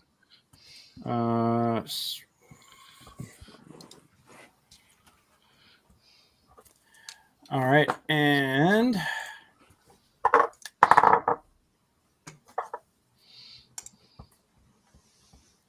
cool. All right, so 20 or higher. Who's got it? Call it out. Vicky with a 23. Yep. All right, who's got 15 or higher? No. Tony's got an 18. Frankie's got a 16. Frankie, what's your dex? My dex is crap. 8. That's your dexterity score? Yes, it is. Oh, shit. Okay, cool. He's not doing a lot of backflips. You know what I mean? Got it. All right, got it. That's fine. I think I'm the only turtle with a dex score. Yeah. Well, I mean, this is like meditating. I suppose you got to turn something into a dump stat. Okay. Let's see. All right, who's got 10 or above? June has 14. Okay, who's got 5 or above? I got a 6, and Kasan has a 7. Yep. Me and Miggy will sweep up the carnage, no problem. Okay. Yeah. All right. Vicky, it is top of the round. Everybody is these guys are all stunned and shocked at the fact that you just boloed one of their party. I'm going last because I was busy Reggie Jacksoning my amazing bolo toss. Yeah, you're doing touchdown dances and everything at that point, and it's just like, because he's grappled right now with that, right? Yeah. All right, so he's got the opportunity to make a DC 10 strength check to break out of that on his turn. We will get to that. He's got to take an action. Yes. Yeah. Miggy, did you say anything as you part lost of that, me, like mad or anything like that, or did you just like silently throw it? I just threw it. Okay. I just figure you guys knew if I was attacking that good. Gotcha. Yeah, if Miggy's getting violent, it's violent time. It's a choice. It's a choice. Okay, so Vicky, what do you want to do? First and foremost, I would like to get big. And if they were stunned before, they'd be a little more stunned now. I will say I kind of want to take some of Julie's advice as far as this is their first time down here. And are we trying to eradicate these people? That sounded bad. No, are we trying to get rid of these first timers? Even though, I mean, we did shoot first, so I'm not too keen on killing anyone. So what I would like to do is just get big, and I would like to yell at Miggy first of all, and say, "God damn it, Miggy! These are first timers. You say about helping people, and kind of turn to them and say, I'm sorry, my younger cousin. You know, sometimes he was dropped." He was dropped as a child. I apologize. Let me. Okay. I'm gonna hold my action unless they. But I'm gonna be apologizing and just saying like we don't really need to be fighting right now. But just know I'm a big ass turtle, and I will destroy you if you decide to touch my family. But I apologize about my cousin. Okay. So you're gonna hold your action. Yes, please. Okay. But when I have my action, I will be going after that. Okay. Give me your give me the action that you're holding and what condition to trigger it, please. If the wizard casts anything, if the wizard is bound, he's bound. Yeah. All the other people will come in. Yeah.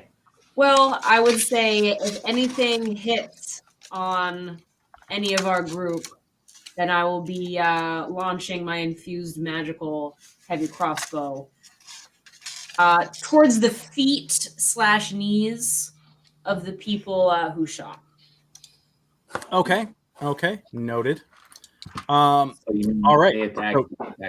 What you mean? Yes. Oh, But I'm not going for their head. I'm going for their legs. So that's Vicky. Knees. gotcha. Tony, what do you want to do? I am going to. Okay. Can we make Tiny Tony's little token tiny? Because it's hard to. There isn't really. I wonder. I could try that. Hold on. Because you can make it a quarter that size. I'll mess with that. Okay. Yeah. Yep. I'm gonna pull them off to the side here and see if I can screw with it a little bit. There we go. Oh, hey, that works. Hey, huzzah! All right. There we are. Okay, I am going to. So I'm just. It's good because I can't hold my action and my bonus action. Correct? I can Correct. basically. And does it count? Yeah, but does it? It does. But holding my action, does that count as my reaction? Yes. Yeah, because Okay. inserting yourself into the initiative is a reaction. Because you're Yeah. literally All right. you're literally reacting. Yeah. So then I will hold my bonus action. Basically, I'll hold my action as to be if any of them move forward aggressively, I'm going to trigger my fire eldritch cannon, which is on Kassan's shoulder, which we should also probably make in the tiny. I'll move it over here to fire. If you can make that small, I'll put it right on his token. So that's, Okay. So we'll so you're setting up Kassan to look like the predator. Got it. Yeah. Okay, cool. All right. Sounds good. At this point, the healer of the party, the heavily armed cleric of the party, strikes a defensive stance and just readies an action as well, going, just looking at you all, going, "We didn't do anything to you. What is that about?"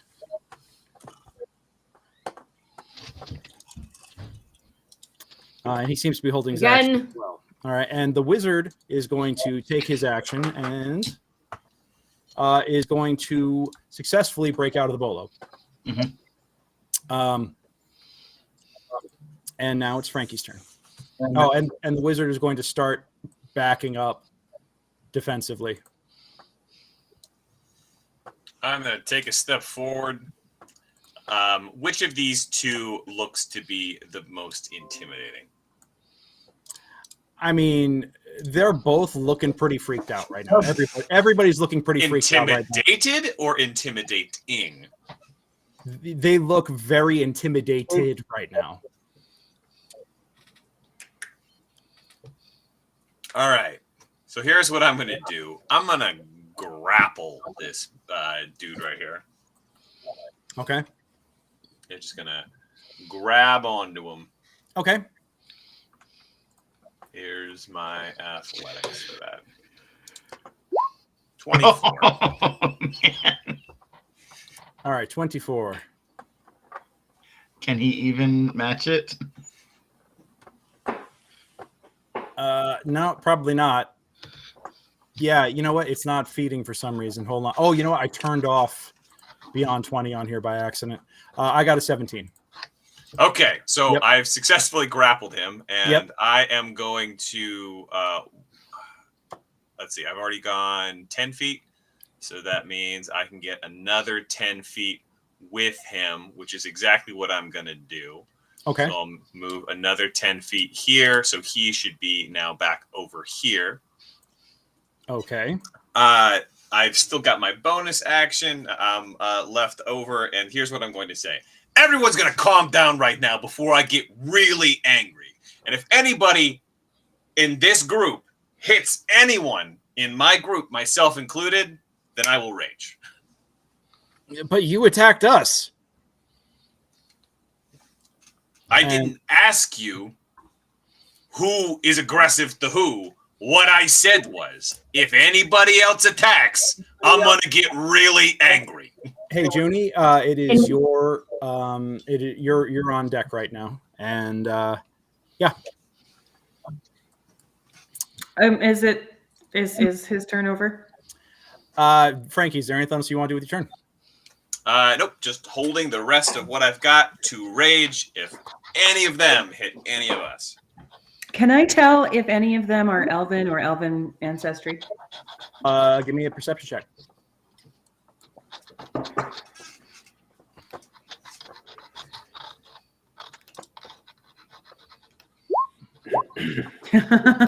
No.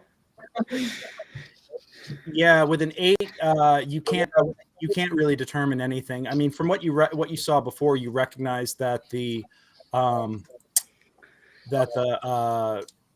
that had the shaved head that pulled his hood up, that one is human. But the rest of them, it's kind of tough to tell right now because they're all wearing various kinds of headgear. Well, you know what? Let's roll those dice. I'm going to cast sleep, Yes. and I'm going to cast it. Before you do Right that, now. give me a perception check real quick. Okay.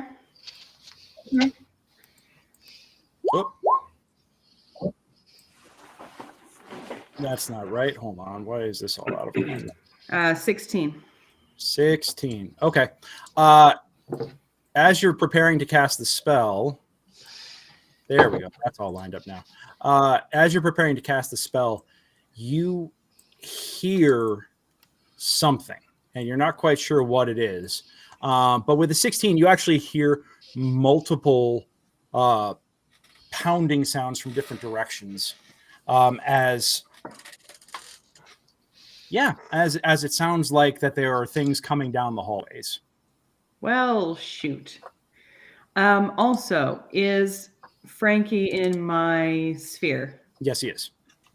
I would like to use sorcery points for careful magic. Okay, so you're still going to continue? Well, although I guess I can't use careful magic, can I? Because there's not a DC. Yeah, no, not like that. Don't worry about it. It's fine. I got 41 HP. They're Yeah, going to have to get all the way through everybody else before it gets to me. Yeah, go on ahead and Still roll want it. to put them to sleep. Go for it. All right, 5d8. You can click on the little 5d8 right there on the description. Yep, Yeah, it's not coming from me. points. Got It's it. fine. All right. The cleric in the front here, the healer in the front, goes down, and his eyes roll back into the back of his head, and he passes out. And moments later, the rest, or the rogue and the fighter, do as well.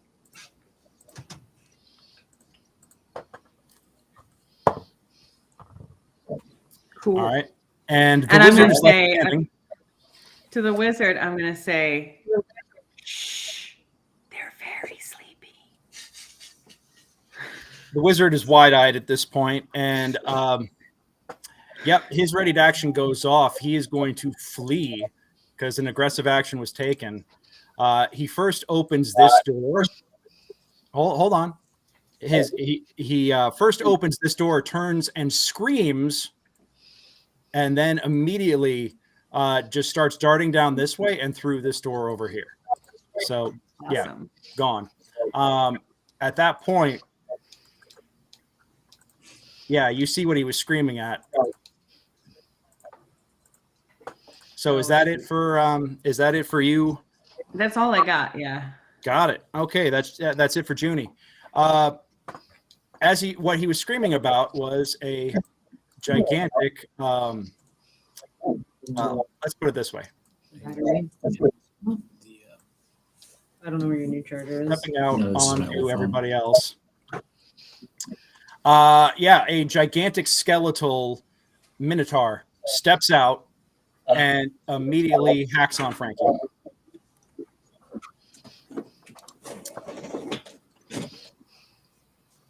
So let's see. Minotaur. Melee weapon attack. Thank you. That's a 22 to hit. Yeah, that'll hit me. Okay. Hey, but you rage.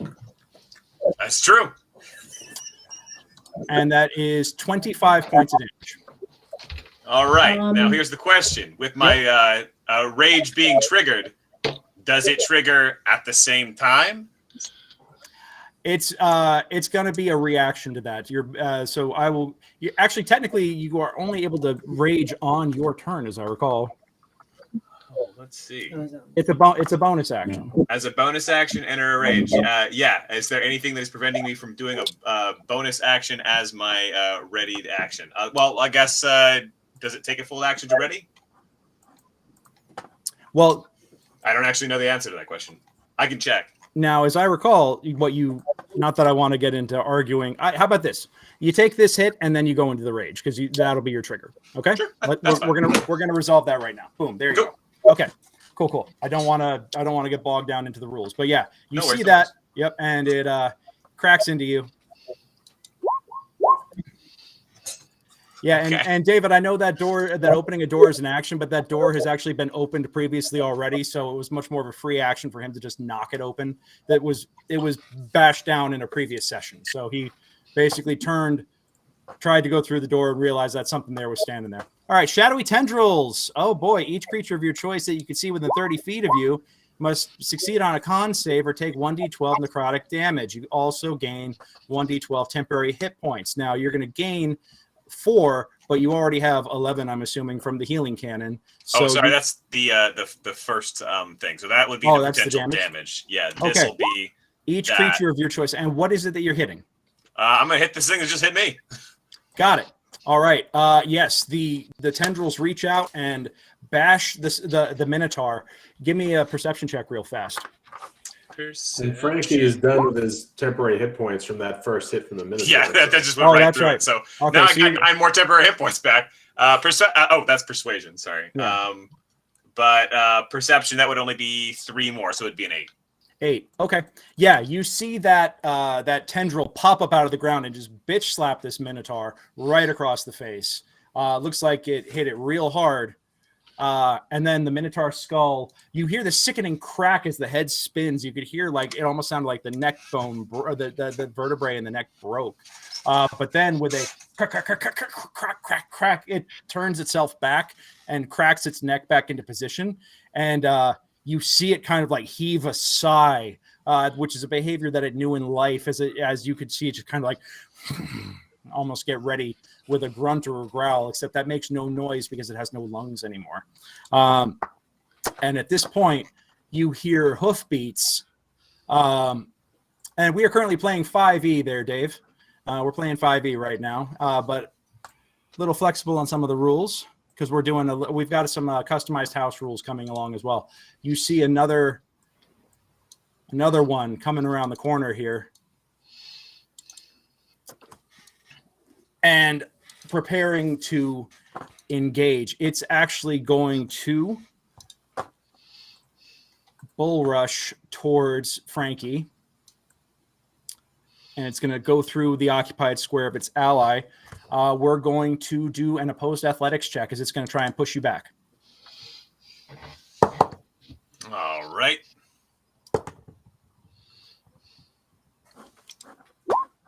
Oh, Jesus. 26. Okay. All right.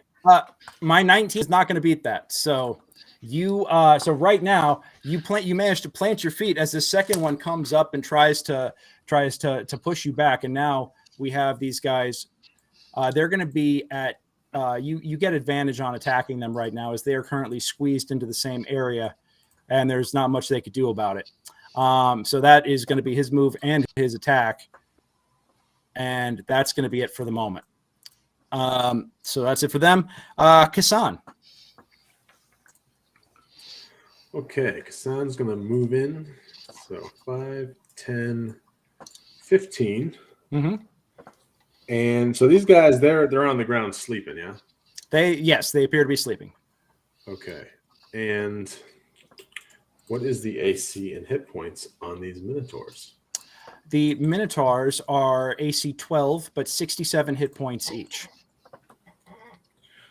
Okay. And has either one of them taken damage yet? Not yet. Okay. I will bonus action hex the one right in front of Frankie. Okay. And then I will attack. All right, with your 10-foot reach. Coming in. Oh, A crit right off the bat. Off right. All right. Nice.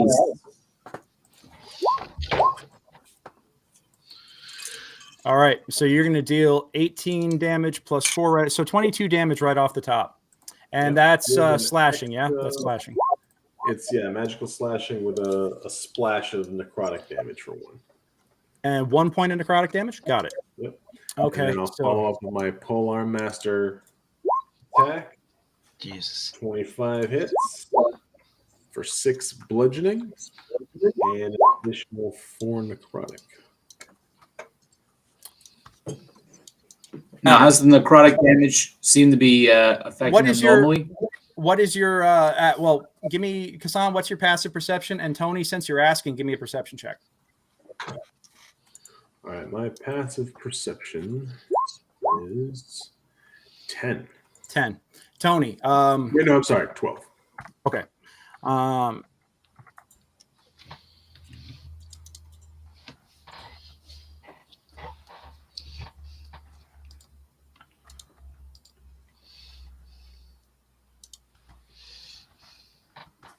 All right.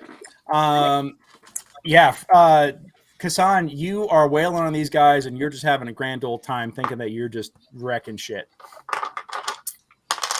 Okay. Can I yell at the party? Don't use necrotic. It's making them stronger. So you're asking if you can do that, and then you're doing that? Yeah. Okay. Yeah. Well, I guess here's the thing. Yeah. On your turn. Do I say that or do I not? On your turn. Okay. Yep. So nobody heard that. But yes, thank you. I you, apologize. Yeah. I apologize. What? I'll finish my turn using some more of my movement to go back here. Okay. Got it. And that'll be that. Miggy, you're up. Okay, I'm gonna pull my other bola. Okay. And launch it here. One of my three. One is there and cut into pieces on the ground. Mhm. 1, 2, 3, 4, 5. So roll the bola. Sorry, when I'm about 10 feet away. Okay, so if you're 10 feet away, you're going to be. Oh, I'm just moving this for convenience sake. You're literally right up on him if you're right there. Right. So No, if you want to be I 10 throw feet- it right about here. Okay, got it. All right, and you roll a 12.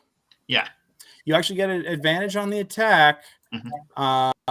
So go on ahead and roll it one more time just to see what we wind up with here. All right, 20. 20. Got it. Okay. This is a large creature. So you managed to wrap the bolo around around a limb, but it does not seem to. It's not a medium or smaller, so it's not quite enough. Hold on a second. Let me triple check this. And these are actually supposed to be blunt damage, not piercing. It's grappled until it's freed. Okay, a large or smaller creature hit by a bolo is grappled until it's free. Got it. Okay, great. So you know what? It actually successfully binds this one for the moment. And it does bludgeoning, not piercing. I just used a dagger as the basis for creating the macro for it. Got it. Okay. And then I finish my movement here, and then I knock this. I knock the other one with my shield and try and knock it to the ground.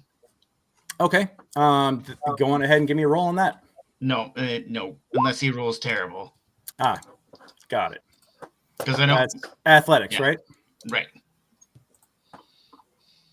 So that's a 16. So you're gonna bounce right off him. Yep. I really need to hold on a second. I really need to get my Beyond 20 back up because it's not fair for you guys to not be seeing my rolls. By the way, folks, for those of you who are watching at home, first off, thank you so much for joining us. It's great to have so many folks watching across all the different channels that we're on tonight. We are on YouTube, we are on Reddit, we are on Twitch, and we are on Facebook this evening. So streaming to all those lovely destinations. We are a West Marches campaign. And also a MegaDungeon. It's a West Marches campaign set in a MegaDungeon, and that means that things are done a little differently here. The players actually get to know what the AC, the armor class, and what the hit points are of their foes. That's just one of the many quirks and perks of playing within a West Marches game.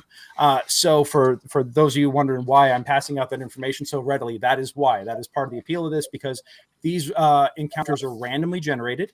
And as a result, gauging things like AC and HP allow players to decide whether or not this is something they want to engage with. And as this is a party of experience level 4 adventurers, this is, that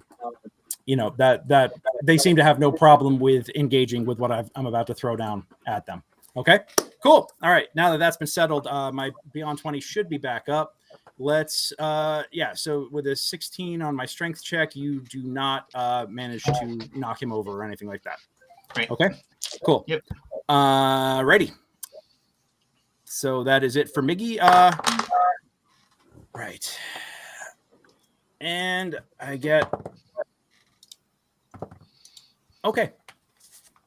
Cool. My sleepy guys are sleepy. Vicky, you're up. All right. I'm going to be using blunt arrows. He's an AC of 12, and what was the HPs on these?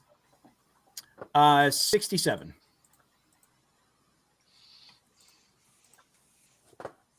I would like to go after. Oh, I had the wrong thing on.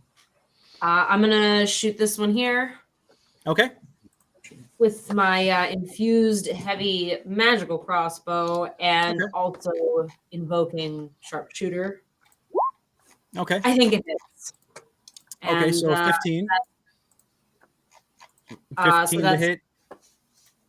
plus 10, so 17, and then I'm also going to roll for my giant's might. Okay, and what kind of the giant's might? Is that just physical damage, or is that some sort of energy? Just physical. It's strength specifically. Got it. So it's my attacks with the weapon can deal an extra 1d6 damage. Extra So 1d6. that is- Got it. Just scaling up in size. Got it. Okay, cool. So 22 blunt. 22 blunt. Yeah. Use your number. That's right, because you're using your blunt tipped arrows. So yeah. Blunt, yeah. All right. Yes. Got it. All right. Now that is that for. Do you want to do any moving or anything like that, or are you staying in the back?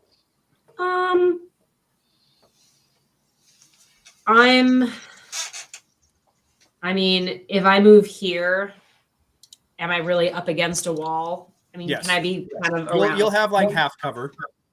You know, because of your size, Okay. you'll still be exposed, but your half of you is obscured by the wall. All right, then I'll just move right there. Okay. Cool. Tony, you're up. Okay. Since this creature is large, the one that's down, he's taking up more than one square, right? He's not on top of the sleeping dude. Well, they are basically like all fighting on and around them, and this being squeezed, the sleeping dude is probably waking up at this point as he's literally getting trod upon by the fight happening over him. Same thing with his companion, the warrior and the rogue here, are both probably waking up very shortly if they haven't already. All right. I guess this isn't nice, but you know what? This is what's happening, and stuff is getting crazy. So here, in between those squares, I'm going to cast Create Bonfire, and so that's going to be a Dex 13 save. Okay. And for my bonus action, I am going. Oh man! Oh, so you're creating the bonfire. Now, what does that do to the guy on the ground? Where are you So creating? yeah. So I think it's going to give the guy on the ground damage as well. So it should wake him up. He should be taking everything within that cube should be taking 3 points of fire damage. Got it. Okay. And then I am going to, as my bonus action, I am going to have. I do not want selecting the wrong thing. I'm going to have use 15 feet of movement to have my fire cannon move up onto Frankie's shoulder, and I'm going to have it at in an upward direction. Breathe fire, hopefully hitting both of these large Minotaur creatures. Okay. Is that possible? And so that is going to be a. So this is your homunculus doing the fire breathing? This is the Eldritch, not my homunculus. This is my my Eldritch cannon, my Eldritch flamethrower cannon. Got it. Tiny Tony's on me. Got it. Okay. So this is on Kassan right now, and it's not gonna. I moved him. I moved him. No, I moved. He can move 15 feet. I moved him from Kassan to Frankie's shoulder. Got it. And what save do I roll against this? That is going to be a DC 13 Dex save again. Got it. Okay. Okay, so that's gonna. They both fail. Yeah. So that'll be for 9. That for the cannon, it's save for half. So that'll be 9, and I will hold on to my reaction, and I'm gonna move up a little bit with Tiny Tony and Al Capone. I don't know if you can shrink Al Capone so I can put him on my other shoulder, but Hold on a second. Al Capone. All right, there you go. Cool. Thank you. You're beautiful. Uh-huh. Uh-huh. And I will hold on to. I will save my reaction. Got it. Do they seem Okay. to be? Do they seem to be taking damage from the fire? Yes, they do seem to be taking damage from the fire. Okay. Nice. And I'm gonna yell, "Don't use necrotic. That's making them stronger." Damn it! Good to know. Thank you. As I'm generaling my little mini army. Okay. Okay, Frankie, you're up. Okay, so I'm going to move Sleepy Bernie over here from there to over here. All right. Actually, real quick. Hold on.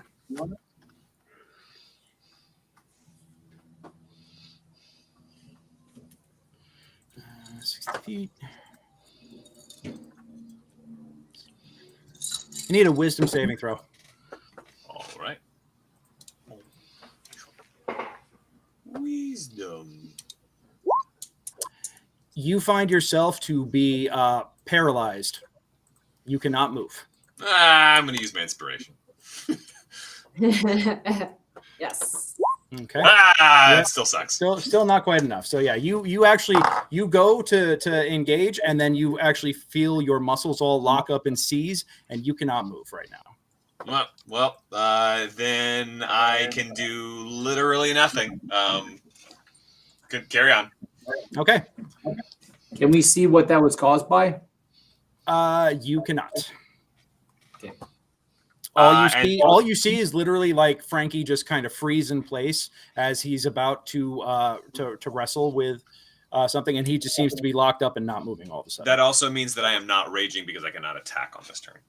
Got it. Okay, so yeah, your rage fades out. Let's see, Junie, you are up.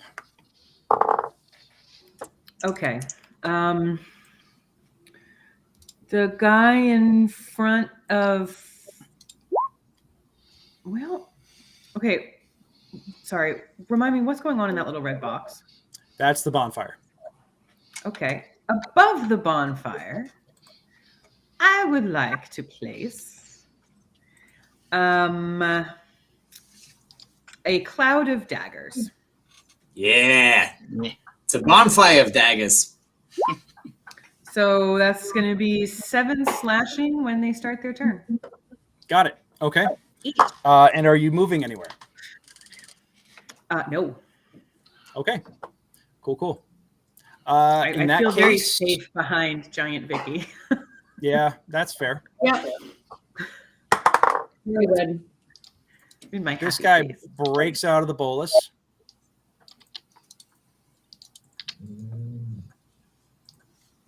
And he is going to 5. We're going to hold on a sec. There we go. He's going to 5, 10, 15, 20, 25, 30 back. And he looks like he's actually doing some sort of defensive retreat. This one is also, first off, he's going to take a shot at Frankie, who is currently paralyzed. Mhm. He's going to get advantage on the attack.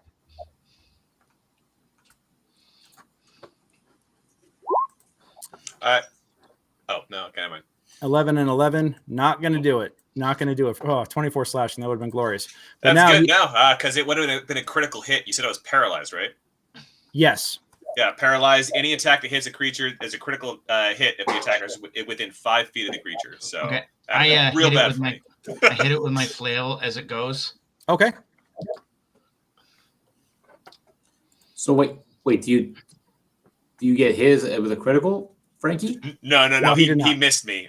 Thank goodness. gotcha. Because had he hit gotcha. me, it'd have been real bad. Yeah. Yep.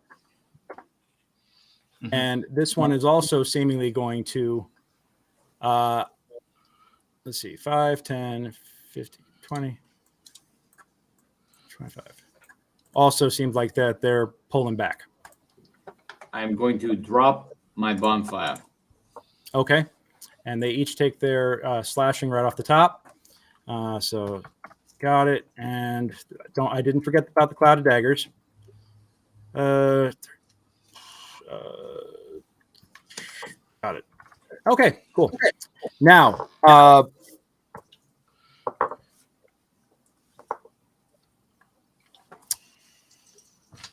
from seemingly out of nowhere, you hear a gong sound.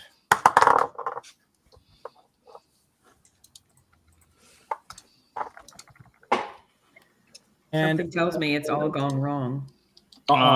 Boo. Boo. But with the gong sound, Love it. yeah, you hear the sound of like a dolorous bell, like a dong, dong. And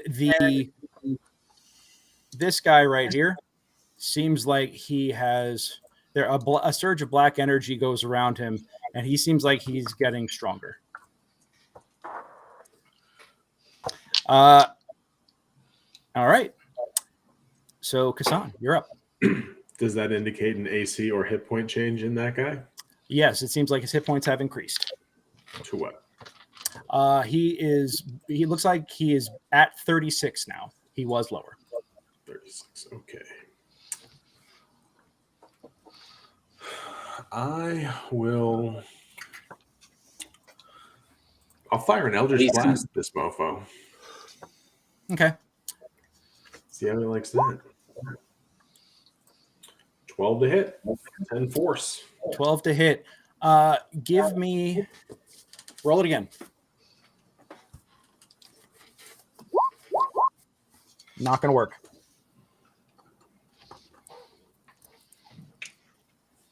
Okay. Yep. You feel, as you take aim, you feel like your aim is going to strike true, and then suddenly something out of the corner of your eye just flickers, and you twitch to look, and your shot goes wide. All right. I'll stay put. Got it. Okay. Let me see. And then that is right there. Cool. And that as well. Awesome. AC is still 12? AC is still 12. That is correct.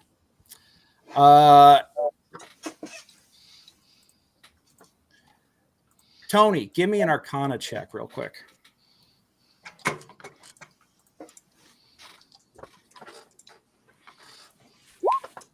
Nope. Yep. Nope. Yep.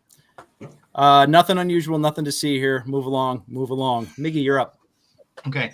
I would like to take my. I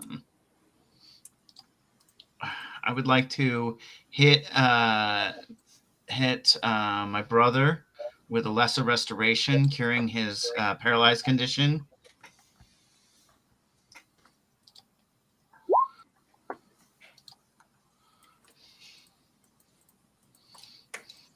That is not.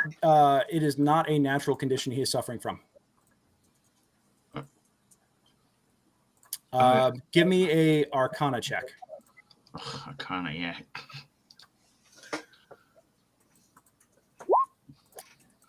Well, Okay, so you cast Lesser Restoration, and it fades over him, and he does not release. What you realize is that as you cast the spell, you could feel it kind of like break for a second, but then it surges back over him as if it is an ongoing magical effect, as if it's an ongoing spell and someone just imposed their will back over it. Okay. Yeah. All right, and then I usher this guy who's like trapped under this cloud of daggers that's 3 feet Okay. above his head. I'm like, come on. All right, so you're going to pull him out? Yeah. Okay, so he's scorched and sliced up, and at this point, his buddy that you're standing on top of also wakes up, and the with all the chaos around here, yeah, with the 17, his the cleric is also gonna yawn and kind of like start getting back up as well. All right. So yeah, so that party seems to be up at the moment. Okay, big undead. Get out. We can Okay. talk about the shiftiness later. Get the fuck back behind us and don't attack us in the back. Okay, 5, 10, 15, 20. This guy is going to come rushing on through, going like, "Is this okay? Can I?" Yep. Yeah. Mushroom. I'm trying to remember Get what out of voice here. I used for who. Yeah. So Yeah. he's gonna come back over here up to Junie and take a defensive position right next to her. On his action, his companion is also going to do the same on his turn. And yeah, they strike up defensive positions on either side of Junie, and they stare down the hallway, ready to go. The healer is gonna act on his turn. So Vicky, top of the order. All right. I would actually like to push my way through. Okay. No, I'll since I have the sharpshooter, I'll stay where I am, and I'd like to shoot at the Minotaur to make sure he knows he's going in the right direction as far as Okay. going away from us. Take his head off. Nice. 28. Holy shit. All right, there you go. Roll the damage. Oh, that's weird. Okay, so 22. That's 44 points of damage. Yeah, that is enough to delete that guy right off the map. It'll be double that. That's Oh. sharpshooter. Yeah. Great. So I'm not gonna roll my giant's might. I think that's fine. Yeah. So that's a redonkulous amount of damage. You just kind of blow right through it and blow the Vicky Wick. skeleton. Vicky Wick. Yep. Vicky Wick indeed. Goodbye, Mr. Minotaur, man. Yep. All right. So Minotaur Man goes bye-bye. Fantastic.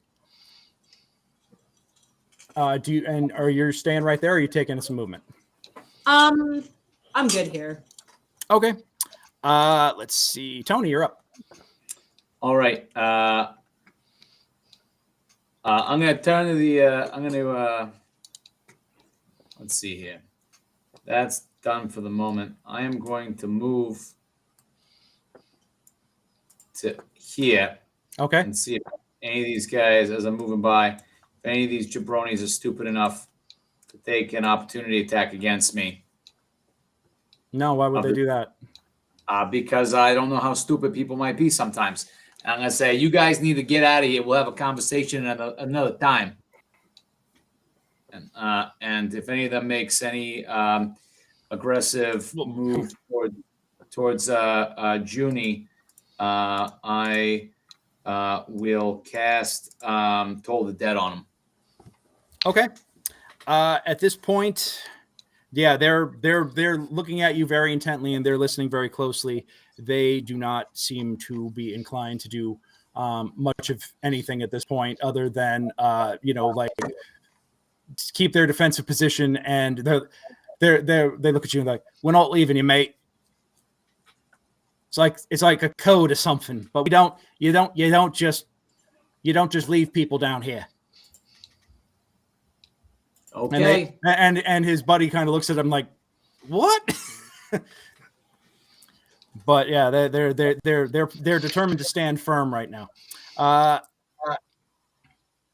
Okay. And then it is healer is going to come stumbling through and just stumbling through and joins everybody else on the defensive line. And it's just like Tony, he comes up towards you and he's like, "Are you hurt at all? Do you need any healing?" I'm fine. My brother Frankie's hit. We'll get to him. Don't worry. All right, Junie, you are up. Actually, no, pardon me, Frankie. Give me a save. Wisdom save. 17. 17. Hot damn, 17. You actually do manage to break out with a 17. So I was incapacitated whilst paralyzed. Do I have any idea where any of these guys went? You were not. Well, I mean, you could still see and hear. I would say that you could still see it here while paralyzed. You just couldn't do anything about it. Excellent. So do Yeah. I know that they went off where they did? Yes. I am going to go ahead and rage because I'm still super pissed about it. Okay. Ba-bom. This is my multicolored protective lights. Light switch rave. Let's do it. Give me a rave in the chat. All right, yeah.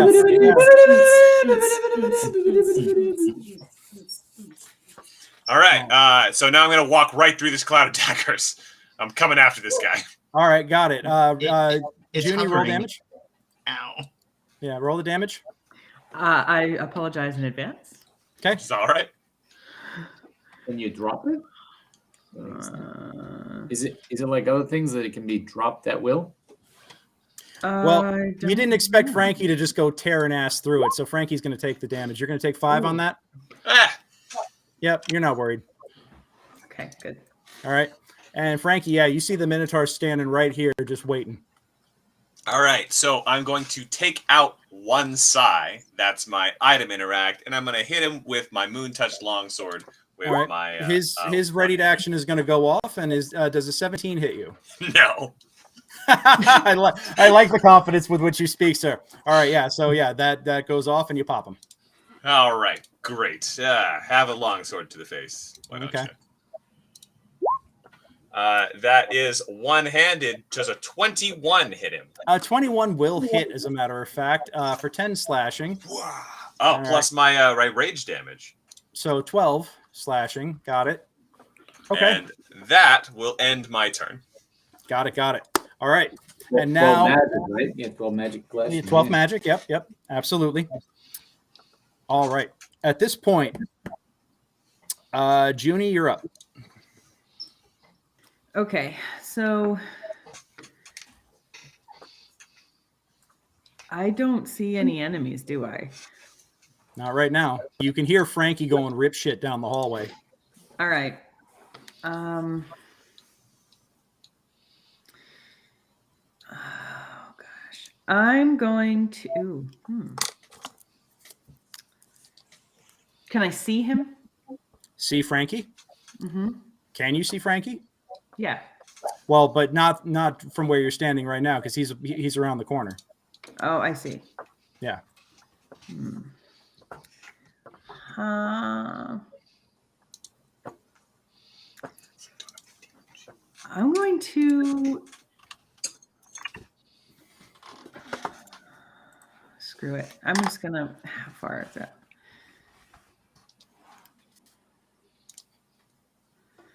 Oh, that's too far. Do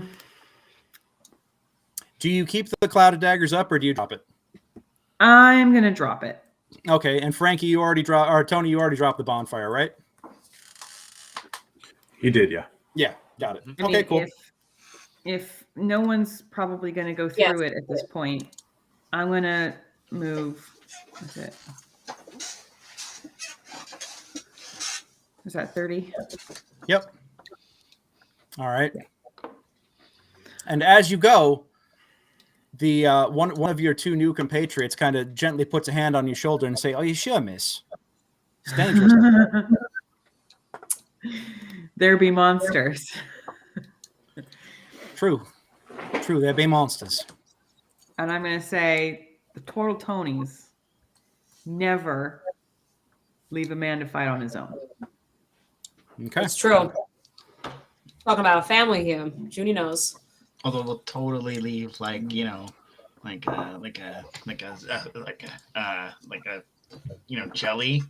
Yeah, they can fight on their own.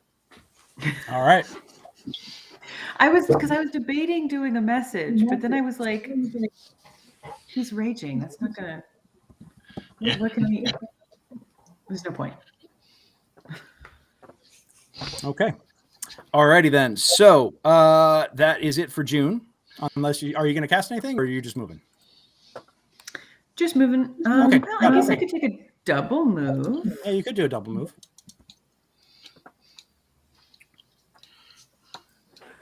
Hey. All right. So now you can see everything, but you've Now used I up your can movement. see everything, but that's it. I'm done. There's right. nothing I can do except react, possibly. later. Got it. Okay.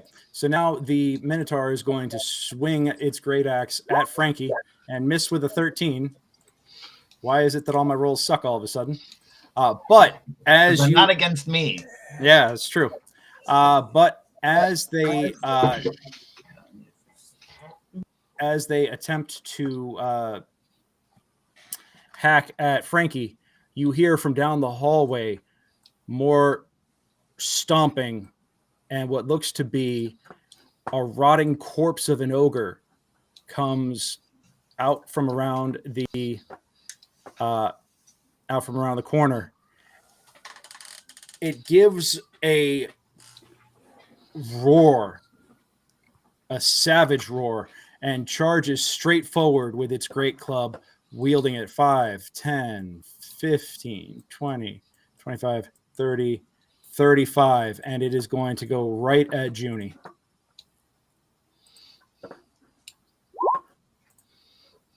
Nope. What is your AC? 16. 16. All right. It's 17 right now because you're within 10 feet of Frankie. Yeah, Oh, that's- just checking. There you go. The dancing, it gets dazzled by the dancing lights and it stops. All right. Pew, pew, pew.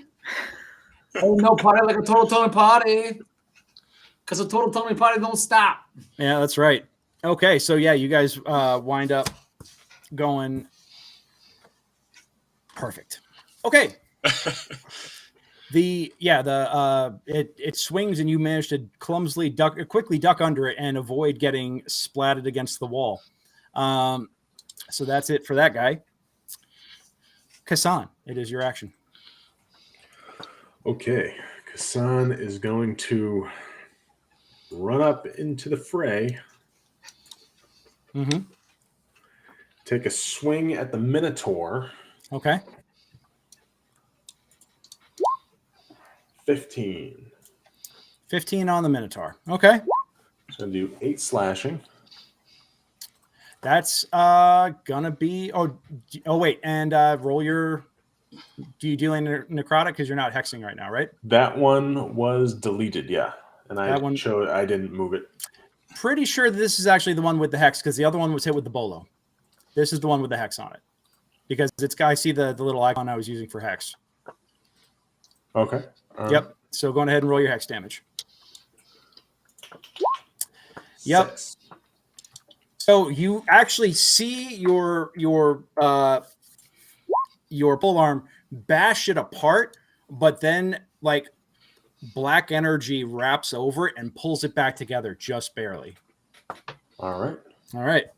You said, this was the Bolo one? No, this was the one that you'd hex. The other one got boloed. Okay. Yeah. All right. That's all I got. Got it. Cool. Alrighty then. And that is that for you. Miguel, you're up. Okay. Okay. I can't reach Frankie from there because of the way the wall is, right? Because it goes over into this square. Yeah, it's pretty. Yeah, you don't have reach on him right now. So I'm gonna go to here, Okay. and then I'm gonna like smash this guy with my flail. Okay. The guy up there. Mm-hmm. Oh, that's not gonna do it. Nope, not gonna hit. And then I guess I'm gonna like shove him away from, shove him to the ground. Give it a shot. Man, no. Roll those 20s and now they're. Yep. No, this guy is suddenly holding his own real hard. Yeah. Okay. Yeah. All right, that's it for Miggy. The fighter and the rogue are both gonna. The rogue is actually gonna pull out his bow. Mm-hmm. The warrior is gonna step up over here and just kind of like come up in front of Vicky and just kind of like hold like a defensive position, and just be like, "Don't worry, miss, I got you." And then this guy. And he kind of looks up with you, up at you with like a wink and a smirk, and then he looks all crestfallen. Yeah. Oh, I gotta switch these guys. Wrong icons. And his buddy is like, pulls out a short bow, rolls it, and sends an arrow sailing over the zombie. He was like, I was trying to the zombified ogre. Ugh. Just trying to get no hit your friends. All right. And Vicky, you're up. I would like to look down, like all the way down at the little rogue and be like, that's cute, little one. Mm-hmm. And I would like to move forward. Oops. Right. Yeah, that's fine. And I'll shoot at this big baddie with. What's the ogre's AC and HP? AC is 11. HP is 59. And 10 is not going to do it. nothing happens. So I say, I'm here to help. I'm here. I'm not All right. behind the wall anymore. Got it. You want to move up a little bit? Yeah. All right. And Tony, you're up. All right. Let's see how far I can move down. 5, 10, 15, 20, 25, 30. First, I'd like to take my bonus action to fire my Eldritch Fire Cannon at the Minotaur. You don't have line of sight on the Minotaur right now. No, my Eldritch Cannon is Oh, that's right. It is- is. Okay, go for it. And so it's going to be a DC 13 Dex save for half.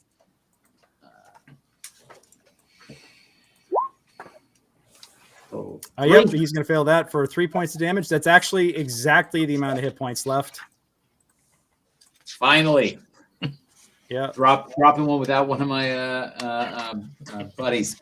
Okay. And let's see. Has the ogre taken damage? The ogre has not taken damage. Gotcha. I'm gonna do a little test. I'm gonna toll the dead at that ogre. It's a wisdom save of 13, and I'm testing to see whether necrotic damage helps them or not. I will say that it. You see it not even try to resist, and it drinks up the necrotic energy. As a matter of fact, you actually see that it almost seems to make it even stronger. Okay, so I'm gonna yell out, "Don't use necrotic on the undead ogre either. It's making them stronger." Just All so right. you know. Okay. So that's it for Tony. And healers, these guys aren't going to do anything. Frankie, you're up. Let's do something fun. I'm going to drop my Moon Touch Longsword and pull out my second sai, and then I'm going to disarm this ogre. Okay. Good luck with that. But I'm going to do it with a reckless attack. So I've got advantage on this attack. And from what I'm seeing here, the ogre is holding this club with one hand. So which disarm rule do you want to use? Because there's one of them that is like the hard one, but for some reason the hard one makes it easier for me. So, Well, you're not using superiority die. that's true. Yep, not Yeah, that you're one. using the disarm action, optional combat rule. From the DMG on page 271, which I pulled out. Oh, thank you so much. All right, so not that I need the reminder of this, but for all of the studio audience at home and everywhere else, go ahead and just give us a quick rundown on what it is you want to do. A creature can use a weapon attack to knock a weapon or another item from a target's grasp. The attacker makes an attack roll contested by the target's strength athletics check or dexterity acrobatics check. If the attacker wins the contest, we've got that. But the size, because I'm using 2 of them in this thing, it will give me a +4 in that attack. Yep. All right, roll it. Okay. So, gonna do the thing. Plus, I have advantage. So, it's this +4. So, 27. All right, He's gonna so beat 27 on his athletics check. yeah, I got a 12. So All what right. so what you wind up doing is taking your size and stabbing them through the back of the ogre zombie's hands. And it's not that he actually it actually feels pain, but you sever tendons that cause the fingers to loosen, and the force of the blades of the size going through the hand actually wind up pushing and releasing the great club from its grasp, and the great club clatters to the ground at the feet of this zombie. Excellent. Yep. That's it. That's all I got. I don't have an item interact to kick it or do anything else. So. All right, well played, and you've got some folks cheering for you on Facebook. Well done. Very, very cool. So you got some folks showing respect here. So thank you. Let me see. Yeah, there you go. Well played, Frankie. Thank you, Dave. Really appreciate you tuning in and joining us tonight. Yeah. All right. So that is Frankie. Junie, you're up. Okay. I'm going to pull a Frankenstein on this ogre. And shocking grasp. Oh, 13. AC, that hits. That 6 hits the electronic. AC for a 6 electric. Got it. All right. 6 lightning. You see it kind of zoit back, and it's just. All right. And then, Uh-oh. I'm going to move. Or if I move, will he have an attack of opportunity?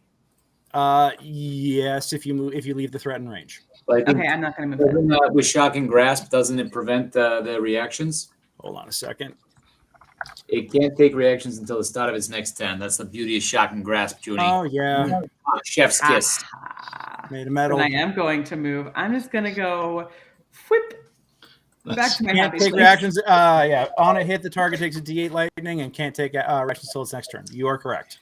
Thank you for that reminder. So yeah, Well done, Junie. Yep. But now it is its turn. Oh, It is going to pick up its club with both hands, and it is going to bring it down squarely on Kassan's head. Oh, So you got a +1 to your AC. All right. 25. It's not enough to get me over 25, Frankie. Ah. Yeah, so you're going to take 14 damage as it literally just cracks down on you with a gigantic clang. Hey, Kassan's doing his best impression of a tent peg. Yeah. I love it. And Okay, it got is going to take a step back. And Frankie, if you've got a reaction, you can take it at this point. Oh, I sure do. Mm-hmm. It's not much, but here's something. I miss. Not going to work. All right. Miguel, it actually doesn't leave your threatened range. So But it goes around the corner, so it does. That is true. All right, so we'll rule that you got the free swing, but you take your flail and you wind up wrapping the edge of it around the around the corner, but it doesn't make no joy on that. So, all right, now then, Kassan, you're up. All Chuck's right. such a bad weapon. I am going to not use my bonus action to transfer the hex. Okay. Thank you, Tony, for letting me know. I will just straight up attack this thing in the face. 10-4, good buddy. All right. 11, that meets it, right? Will hit. Yep. 8 slashing. 8 slashing. Got it. Follow up Yep. polearm master action. That's a hit. Another hit for 7 bludgeoning. All right. So, And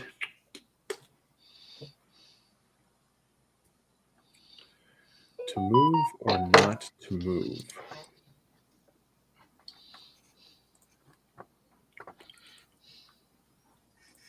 that is the question. Yeah. While you decide that, Greg, did you record the opportunity attack with the Psy there as a 9? I had thought that I had missed, so I didn't even mention it. Oh shit, that's right. This is the ogre, not the minotaurs. Yes, that actually hits. So you're gonna get is that side bludgeoning for real? Yeah, 9 damage. Got it. So that's gonna be You notice that the psi actually is super effective against this creature for some reason. That it looks like that while it is a zombie, this is functioning more like a skeleton right now, where the flesh is getting ripped away very easily, and you're just breaking bones at this point, and that really seems to be what's breaking it down. Did it seem to, when it took that step back, was it just kind of adjusting itself, or is it? Yeah. Okay. Yep. I mean, just because. Actually, give me an insight check on that. Okay.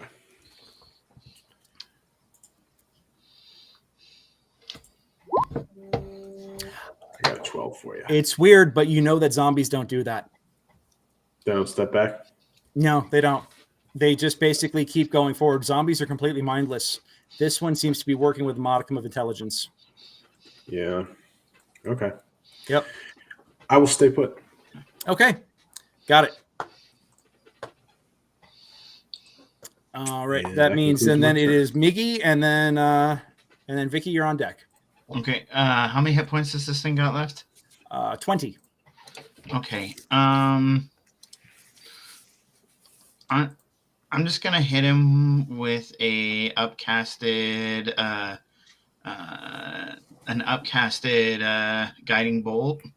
So level 2 guiding bolt. Mm-hmm. And I use my clockwork amulet, so I hit him for free. Yep. And so. All right. Roll your damage. Not great. But that's radiant, though, right? Oh, yeah. You vaporize him. Okay. Yeah. You actually wind up vaporizing this creature. Kaboom. All right, Miggy. At this point, the wizard who was hiding in the doorway here, as Miggy is like vaporizing it, he comes out and does a two-handed poison spray directly at where the zombie was, and it vaporizes right in front of him. And he's like, "Crap. Okay, well. Okay. Well, nicely done. Okay, now let's talk about the sketchy shit. Come on, come back over here where it's safe, but let's talk about the sketchy shit." Wait a minute. Did you cast? I guess we didn't know that it was a whole person spell on Frankie. I'm sorry, what? I'm guessing we didn't know it was a whole person spell that was cast on Frankie, or did we figure that out in the combat? Nothing has been spoken to me about that, so I don't know. Yeah. So, yeah, he comes out, and he's just like, "Oh, are you all still going to try and kill us? Like, we should just get out of here, friends." First of all, we never were going to try and kill you. Well, you attacked us, so we're going to... Well, yeah, because you were about to cast something at me, because you were acting sketchy like you were going to attack us, so I didn't want to be at the disadvantage, so yeah. He looks at you and he says, respectfully, friend, you're not the one for me to talk to anymore. And he turns and says, who is the leader of this group? I'm going to step forward and I'm going to turn around to the other two guys, my back to the wizard, and be like, "How well you know this guy?" He just stands there and he just stands there and he's just watching everything going on. And you could see that his friends, who have done nothing aggressive towards anybody this entire time, are just standing and watching. None of you guys know this wizard guy at all? You don't speak for him in any kind of way? All right. This is where I used to sleep. I'm going to knock this guy out. All right. Well, in that case, as you take an aggressive stance at him, he's going to bolt. So, yeah, he's going. All right. Do I get my attack of opportunity since he's running away? No, it's the second you stepped at him. So, yeah, disengage, huh? Yep, disengage, and he's out. So he needs 2 for flinching. and his friends all kind of look at each other like looking around like, well, they're kind of puzzled and stunned, and they're like at a loss of what to do right now. So they're gonna go, nice meeting you, miss, and they're gonna just start heading for the rope and start climbing their way up. Careful, let that guy go. That rope. I'm chasing this guy down. Okay. Go for it. And DM, they know that Frankie was talking to them, right? When he was asking if any of them vouched for the. No, I thought you were talking to the other turtles. Oh no, I was very specifically speaking to his buddies, the guys Oh, he came in with. that was not clear to me. Oh, So- sorry about that.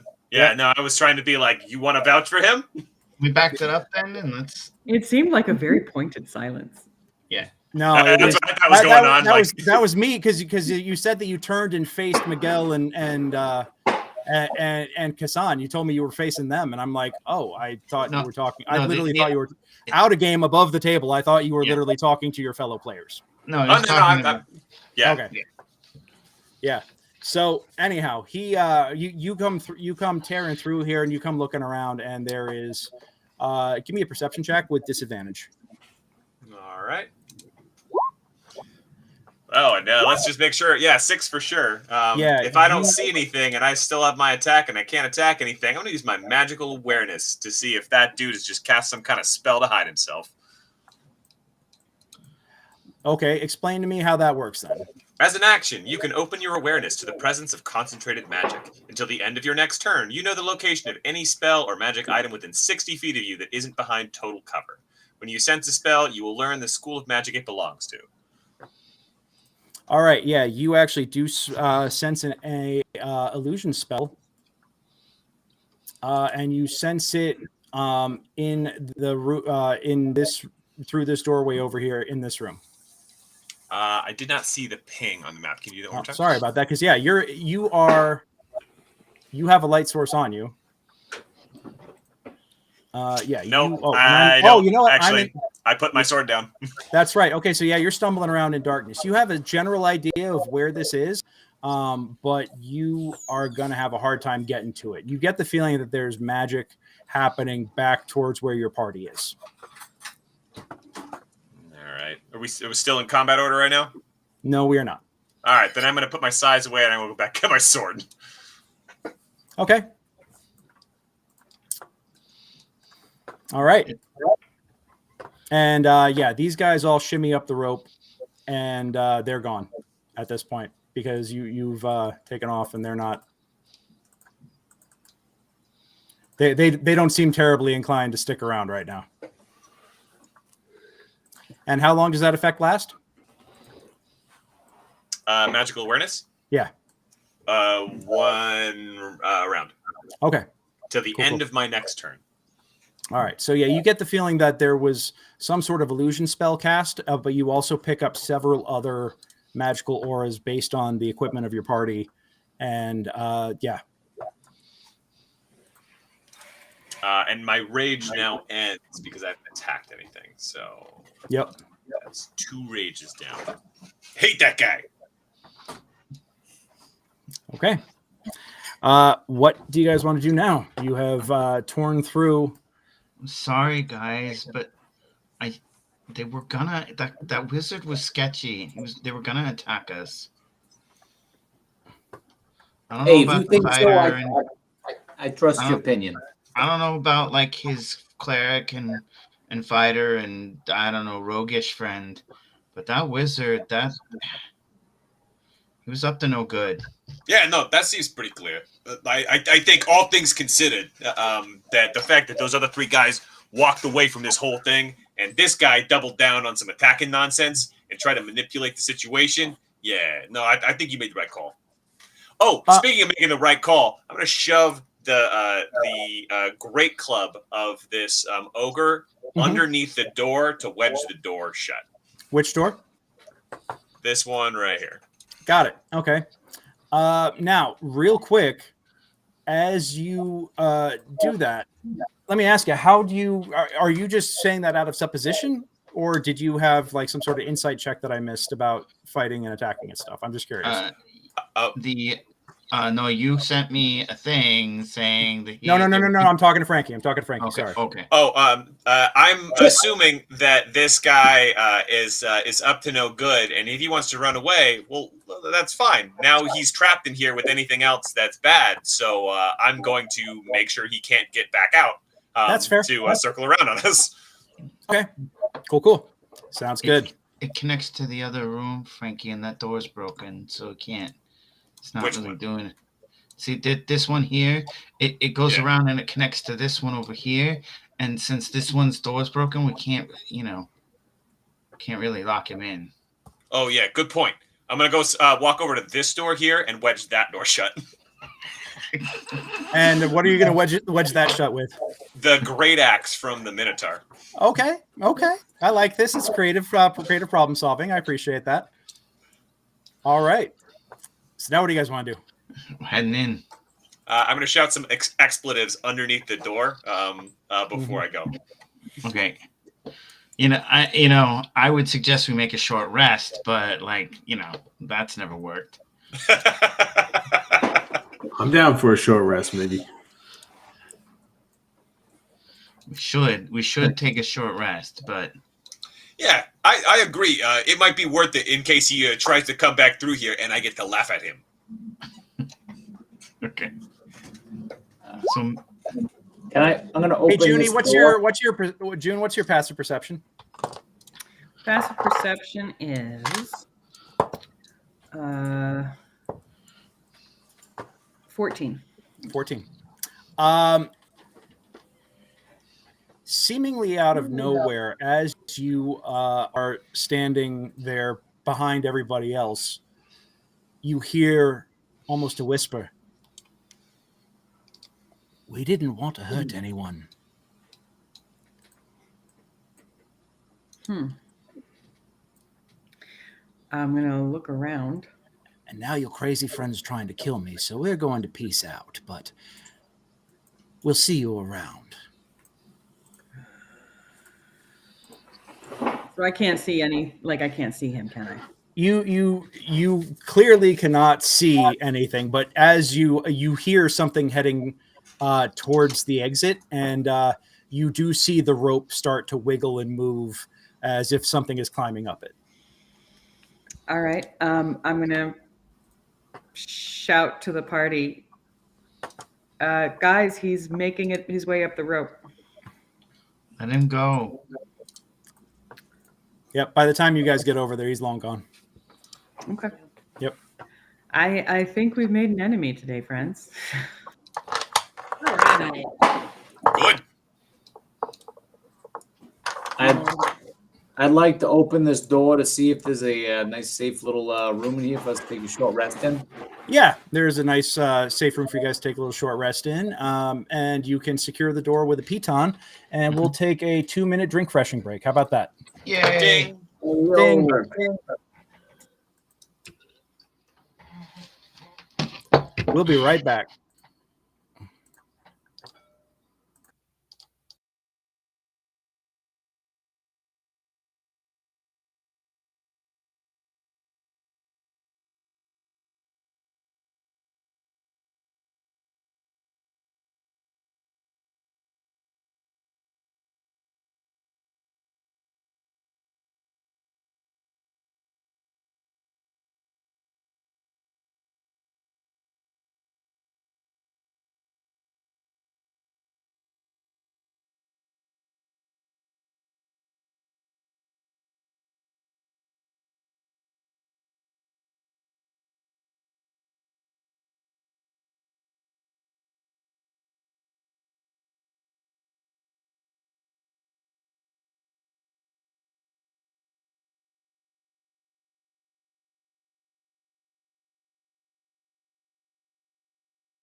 All right, let's bring it on back.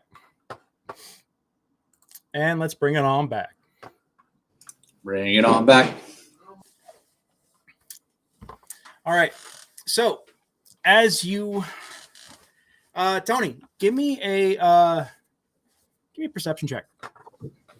Okay.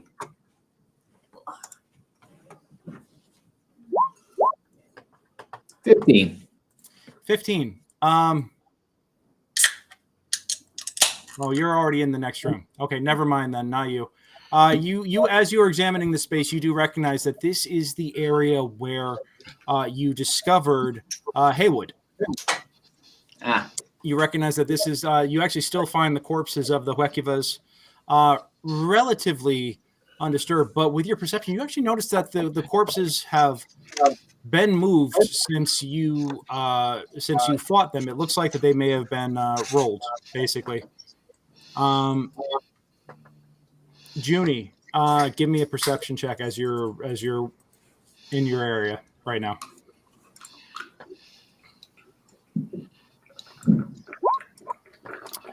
You find a satchel on the ground where the cleric was laying. Ooh. What's in there? We'll get to that in just a moment here. Well, I'll pick it up. Yep. Cool. Let me see. All right, what do you guys want to do? So we saying we've already taken a short rest? Well, you're taking your short rest now, and go on ahead and take your time to have your discussion, or do it or what is it that you guys are going to do during your short rest while resting, I should say. Gotcha. Lauren, you haven't let us know that dude escaped, right? Yeah. Yes, David. We are in California time, except for sorry, Seth. We are in California time, except for Matt and Lauren. They are both. Matt's back in Massachusetts. So then Lauren, where are you again? You're in Iowa? Idaho. I'm on Mountain Time. Mountain Time. All right. Yeah. So, but everybody else is LA based. So yeah, that is the time that we're in. So yeah, Junie, Frankie, I'm going to move you into the room here. Oh, thank you. Yes. Yep. All good. So you guys have all What reconvened. was your question? Did you let us know that the wizard escaped and messaged you and all that stuff? Because otherwise, I'm going to be watching that door like a hawk. Yeah, I yelled back that he was making his way up the rope. Yeah, Miggy said let him go, and he said by the time you guys got over to the rope, he was long gone. Oh, I'm gonna kill that guy so hard. The guy, I swear to God, guys, he was gonna do something. I just knew it. He was either gonna attack us or he was gonna betray his friends. I got a bad feeling from him. Hey, Miggy, we trust you. We believe you. Hey, Miggy, we always got you back. I mean, we just didn't quite know what was going on. I'm kind of glad we didn't attack all the other guys because the other guys seem like, not bad guys. Seems like that Casta is just a little bit shady, so we need to keep an eye out for him. And I didn't recognize that symbol on his head, but I can't remember where we've seen that. But Frankie, give me a wisdom check. Wisdom. Nope. Yeah, nope. You guys got no idea. Just sitting there. I hate that guy. Yep, pretty much. Yeah, I think we should keep an eye out for that guy because I don't think we've seen the last of that guy. Paul, what did you say about the what did you say about him just a moment ago? I'm trying to remember. Sorry. About the Casta? Well, yeah, did you say that we'd seen that symbol on his head before? That Frankie had. Yeah, so you say that, and Maggie, give me a religion check with disadvantage. Yeah, well, I'm not very good at religion. I mean, I've got history. I mean, your bosses at the church might agree, but that's a whole different. Yeah. Okay. Total Tonys for life. Well, you guys, you start talking about the. You start talking about the tattoo, the markings on his head, and Miguel. It could be I mean, you know that there's a cult of Set in the area. You know, could this guy have been a cultist? I don't know. Reptiles aren't so bad. Maybe. Well, I mean, you know that a cult of Set is really, really bad, though. Well, So, yeah. Is it? I mean, I don't know. I mean, I know it's not good. that But is compared to like Cult of Nurgle, that's bad. Cult of Set, there's worse things, right? Yeah. All right. So as you guys are looking, Junie, do you go through that pouch? Yes. Here's what you find. You find 14 gold pieces, 15 electrum, a small compass, an onion, fresh onion, looked like it was actually just picked from a garden this morning, several, like a spool of like small ribbon, a tinderbox, a wooden comb, a small skull that looks like it could be could be a spell component. It could be just some piece of decor. You're not quite sure. How small? It's not very big at all. I can tell you that. It is not. I want to say it's like maybe baseball sized. Okay. Okay. Like a Humanoid cat or skull? animal? It looks like it doesn't look humanoid. I can tell you that. Probably some sort of animal skull. Okay. And then a small tin cup, a trilobite fossil, which allow me to Google that up because I'm trying to figure out what trilobite is. A trilobite? Trilobite. It's a little swirly one, right? Oh yeah. Yep. Trilobite Or is it? fossil. Or is it? It's the horseshoe crabby one. Yeah. That's exactly it. The buggy one. A fossil of the trilobite, and a piece of parchment with a series of strange runes upon it. You can tell here that we were dealing with some sort of sociopath. Or You can just a tell lizard. because they only have an onion. Who just has an onion and no other food? Sociopath. Okay. Some people eat them like apples. Only I had a neighbor that sociopath. ate That's them what I'm like saying. apples. Miggy, give me an insight check. Yep. So you realize that you were looking at someone who was armed and equipped to be like a fighter. But you recognize another person with cloth just in their bearing and in their, like their, and in their equipment and stuff like that. But you're realizing that you didn't see any sort of indication of faith, no holy symbol, no dedication, like no sign of who they worshipped or served. And as you think about it, you recognize that you didn't see any sort of notation on anybody. None of them had any sort of affiliation except for maybe the tattoo that you all are discussing. That seems to be the only thing that seemed to give away any sort of personality trait. Everything else was almost like a null personality, even like there was they were almost meant to blend in and be invisible. I try to figure out a way I can impart that, but that seems really complicated, and I don't think those people were real. What? Like I mean, I think that they were alive, but I don't think they were real people. Like they were Robots? They were trying to. No, not like clockwork people or nothing. I mean, like they were fake. Like the identities were fake. Where they were like like at a Yule, like those mummers, but they're just being weak. But like creepy. Like that different race of creature that were pretending to be like human. I don't know. I don't know if that. I just they were like they were Were they playing like- a part. But notice they didn't like. Oh, the actors. They're actors. Yeah, those guys are scumbags. You can't trust actors.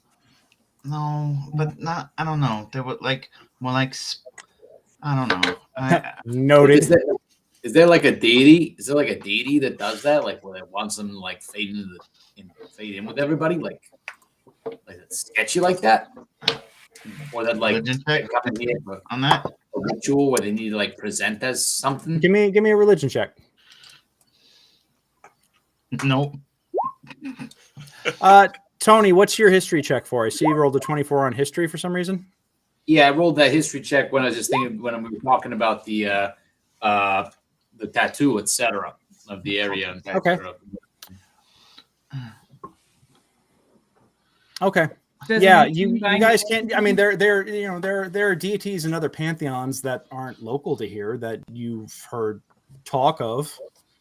Timora, and other gods and goddesses that seem to worship performers. There's also Lyra.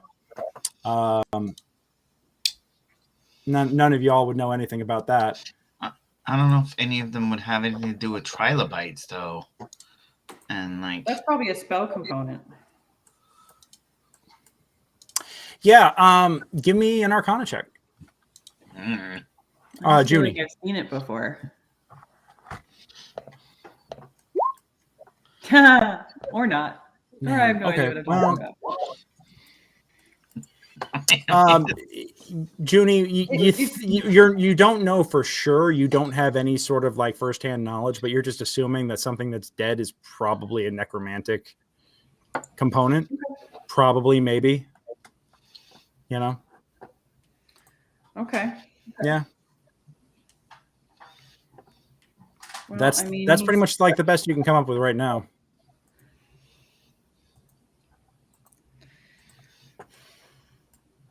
You know, something fishy. Yeah. He left, and the skeletons and minotaurs came. Ooh, it's a good point. They for me. left, and he came back. They were never in the same room at the same time. No, he ran down the.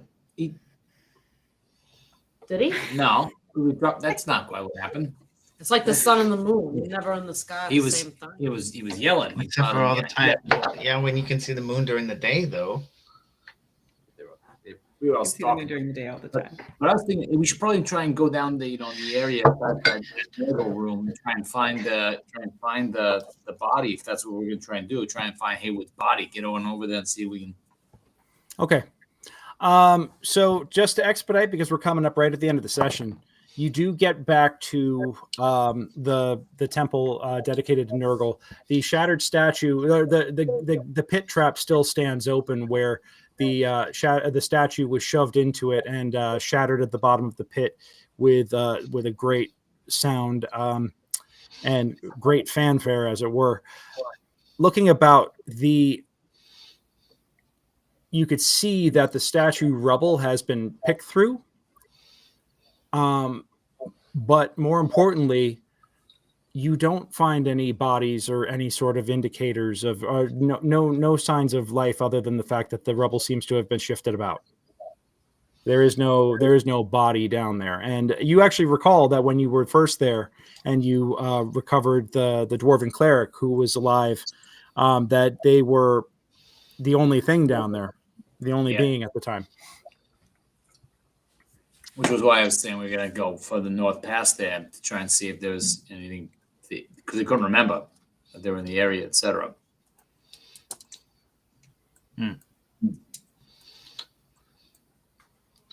Oh, we should probably. Oh my God, we should go check on. We gotta go check on our guide. You mean like going home? Yeah, I mean it's end of session, so. Yeah, we are gonna have to wrap it up here at this point, guys. Sorry, I can't go too much later tonight. But I will say that you come out and Stenwick is there with the donkeys after you exit, and he says, "Oi, couple of blokes came out looking pretty bruised and upset. You run across them?" They were up to no good. That's what happens down here sometimes. We didn't kill him or nothing, but they acted like we were gonna. Well, looks like all's well that ends well, right? Yeah. Hopefully. Yep. Alrighty. Yeah. Well, I'm gonna pop an Eldritch Protected Cannon as we walk back. Get everybody as we look around for zombies on the way back. yep, no signs of that. But I will say that you can't help but feel like the situation has escalated. There's something about everything going on. The dead leaving the Barrows directly, it seems like, encountering more strange fellows. The fact that you found larger, more aggressive undead so early in the dungeon, and this change, this seeming shift in the energy, where necrotic and radiant energy both have profound and opposite effects on undead now. There has been a shift. There's been a shift, and you're just like getting the feeling that something larger is at play. So we'll go on ahead and call it there tonight. But thank you all so much for hanging out with us. Once again, folks, this has been Secrets of the Barrowmaze. I am DM Greg, and it has been my pleasure to be their Dungeon Master this evening. If you would like to come down and try your hand at the Barrows and get a feeling for what it is to do a dungeon crawl, old school style, in a 300-plus room mega dungeon, you can book me to run a game session in this campaign world inhabited by these characters. You could actually book me to run this session for you and your party. And you can participate in this campaign and leave your mark on it. So check out secretsofthebarrowmaze.com. And then also check out mastermindadventures.com. Mastermind is, it's a group of professional dungeon masters. You can hire us to run all kinds of games. I'm actually subbing in for a DM later this week, running a taking over and stepping in to continue a Wild Beyond the Witchlight campaign. So I'm super stoked for that. I'm doing it for a bunch of like 6 and 8 year olds. Like these, this D&D is good for all ages these days. And also right now we are preparing to offer our own version of Strixhaven, our own proprietary version of Strixhaven called Eagle's Claw, the American Magical Academy. Not at all, that is associated loosely with that place across the pond.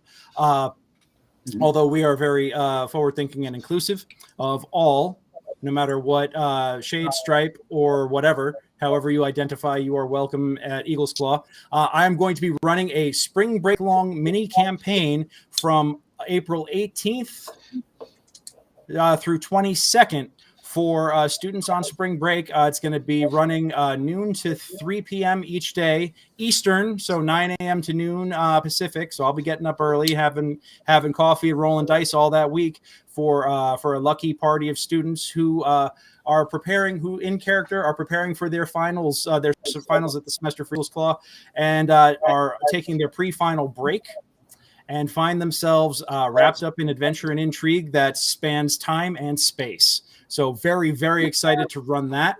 And you can learn more about that at mastermindadventures.com. Join us here for the Barrowmaze at secretsofthebarrowmaze.com. We will be back on stream next Monday night, 7 p.m. Pacific, 10 p.m. Eastern. I hope you'll join us. Thank you all so much for the folks on Reddit hanging out with us tonight. Thank you to everybody hanging out with us on Twitch and Facebook. And thank you so much, David, for joining us on Facebook. And yeah, man, we would love to have you. I mean, seriously, we gotta, I would personally love to have a couple of, have a Wolfen running around and doing some dungeon crawling with us again. It'd be really awesome. All right. Anyhow, that's it for me. That's it for the Turtle Tonys. We'll be back next week. Until then, stay well, be well, take care of yourselves, take care of each other. And until then, roll them 20s. Good night, everybody. Good night.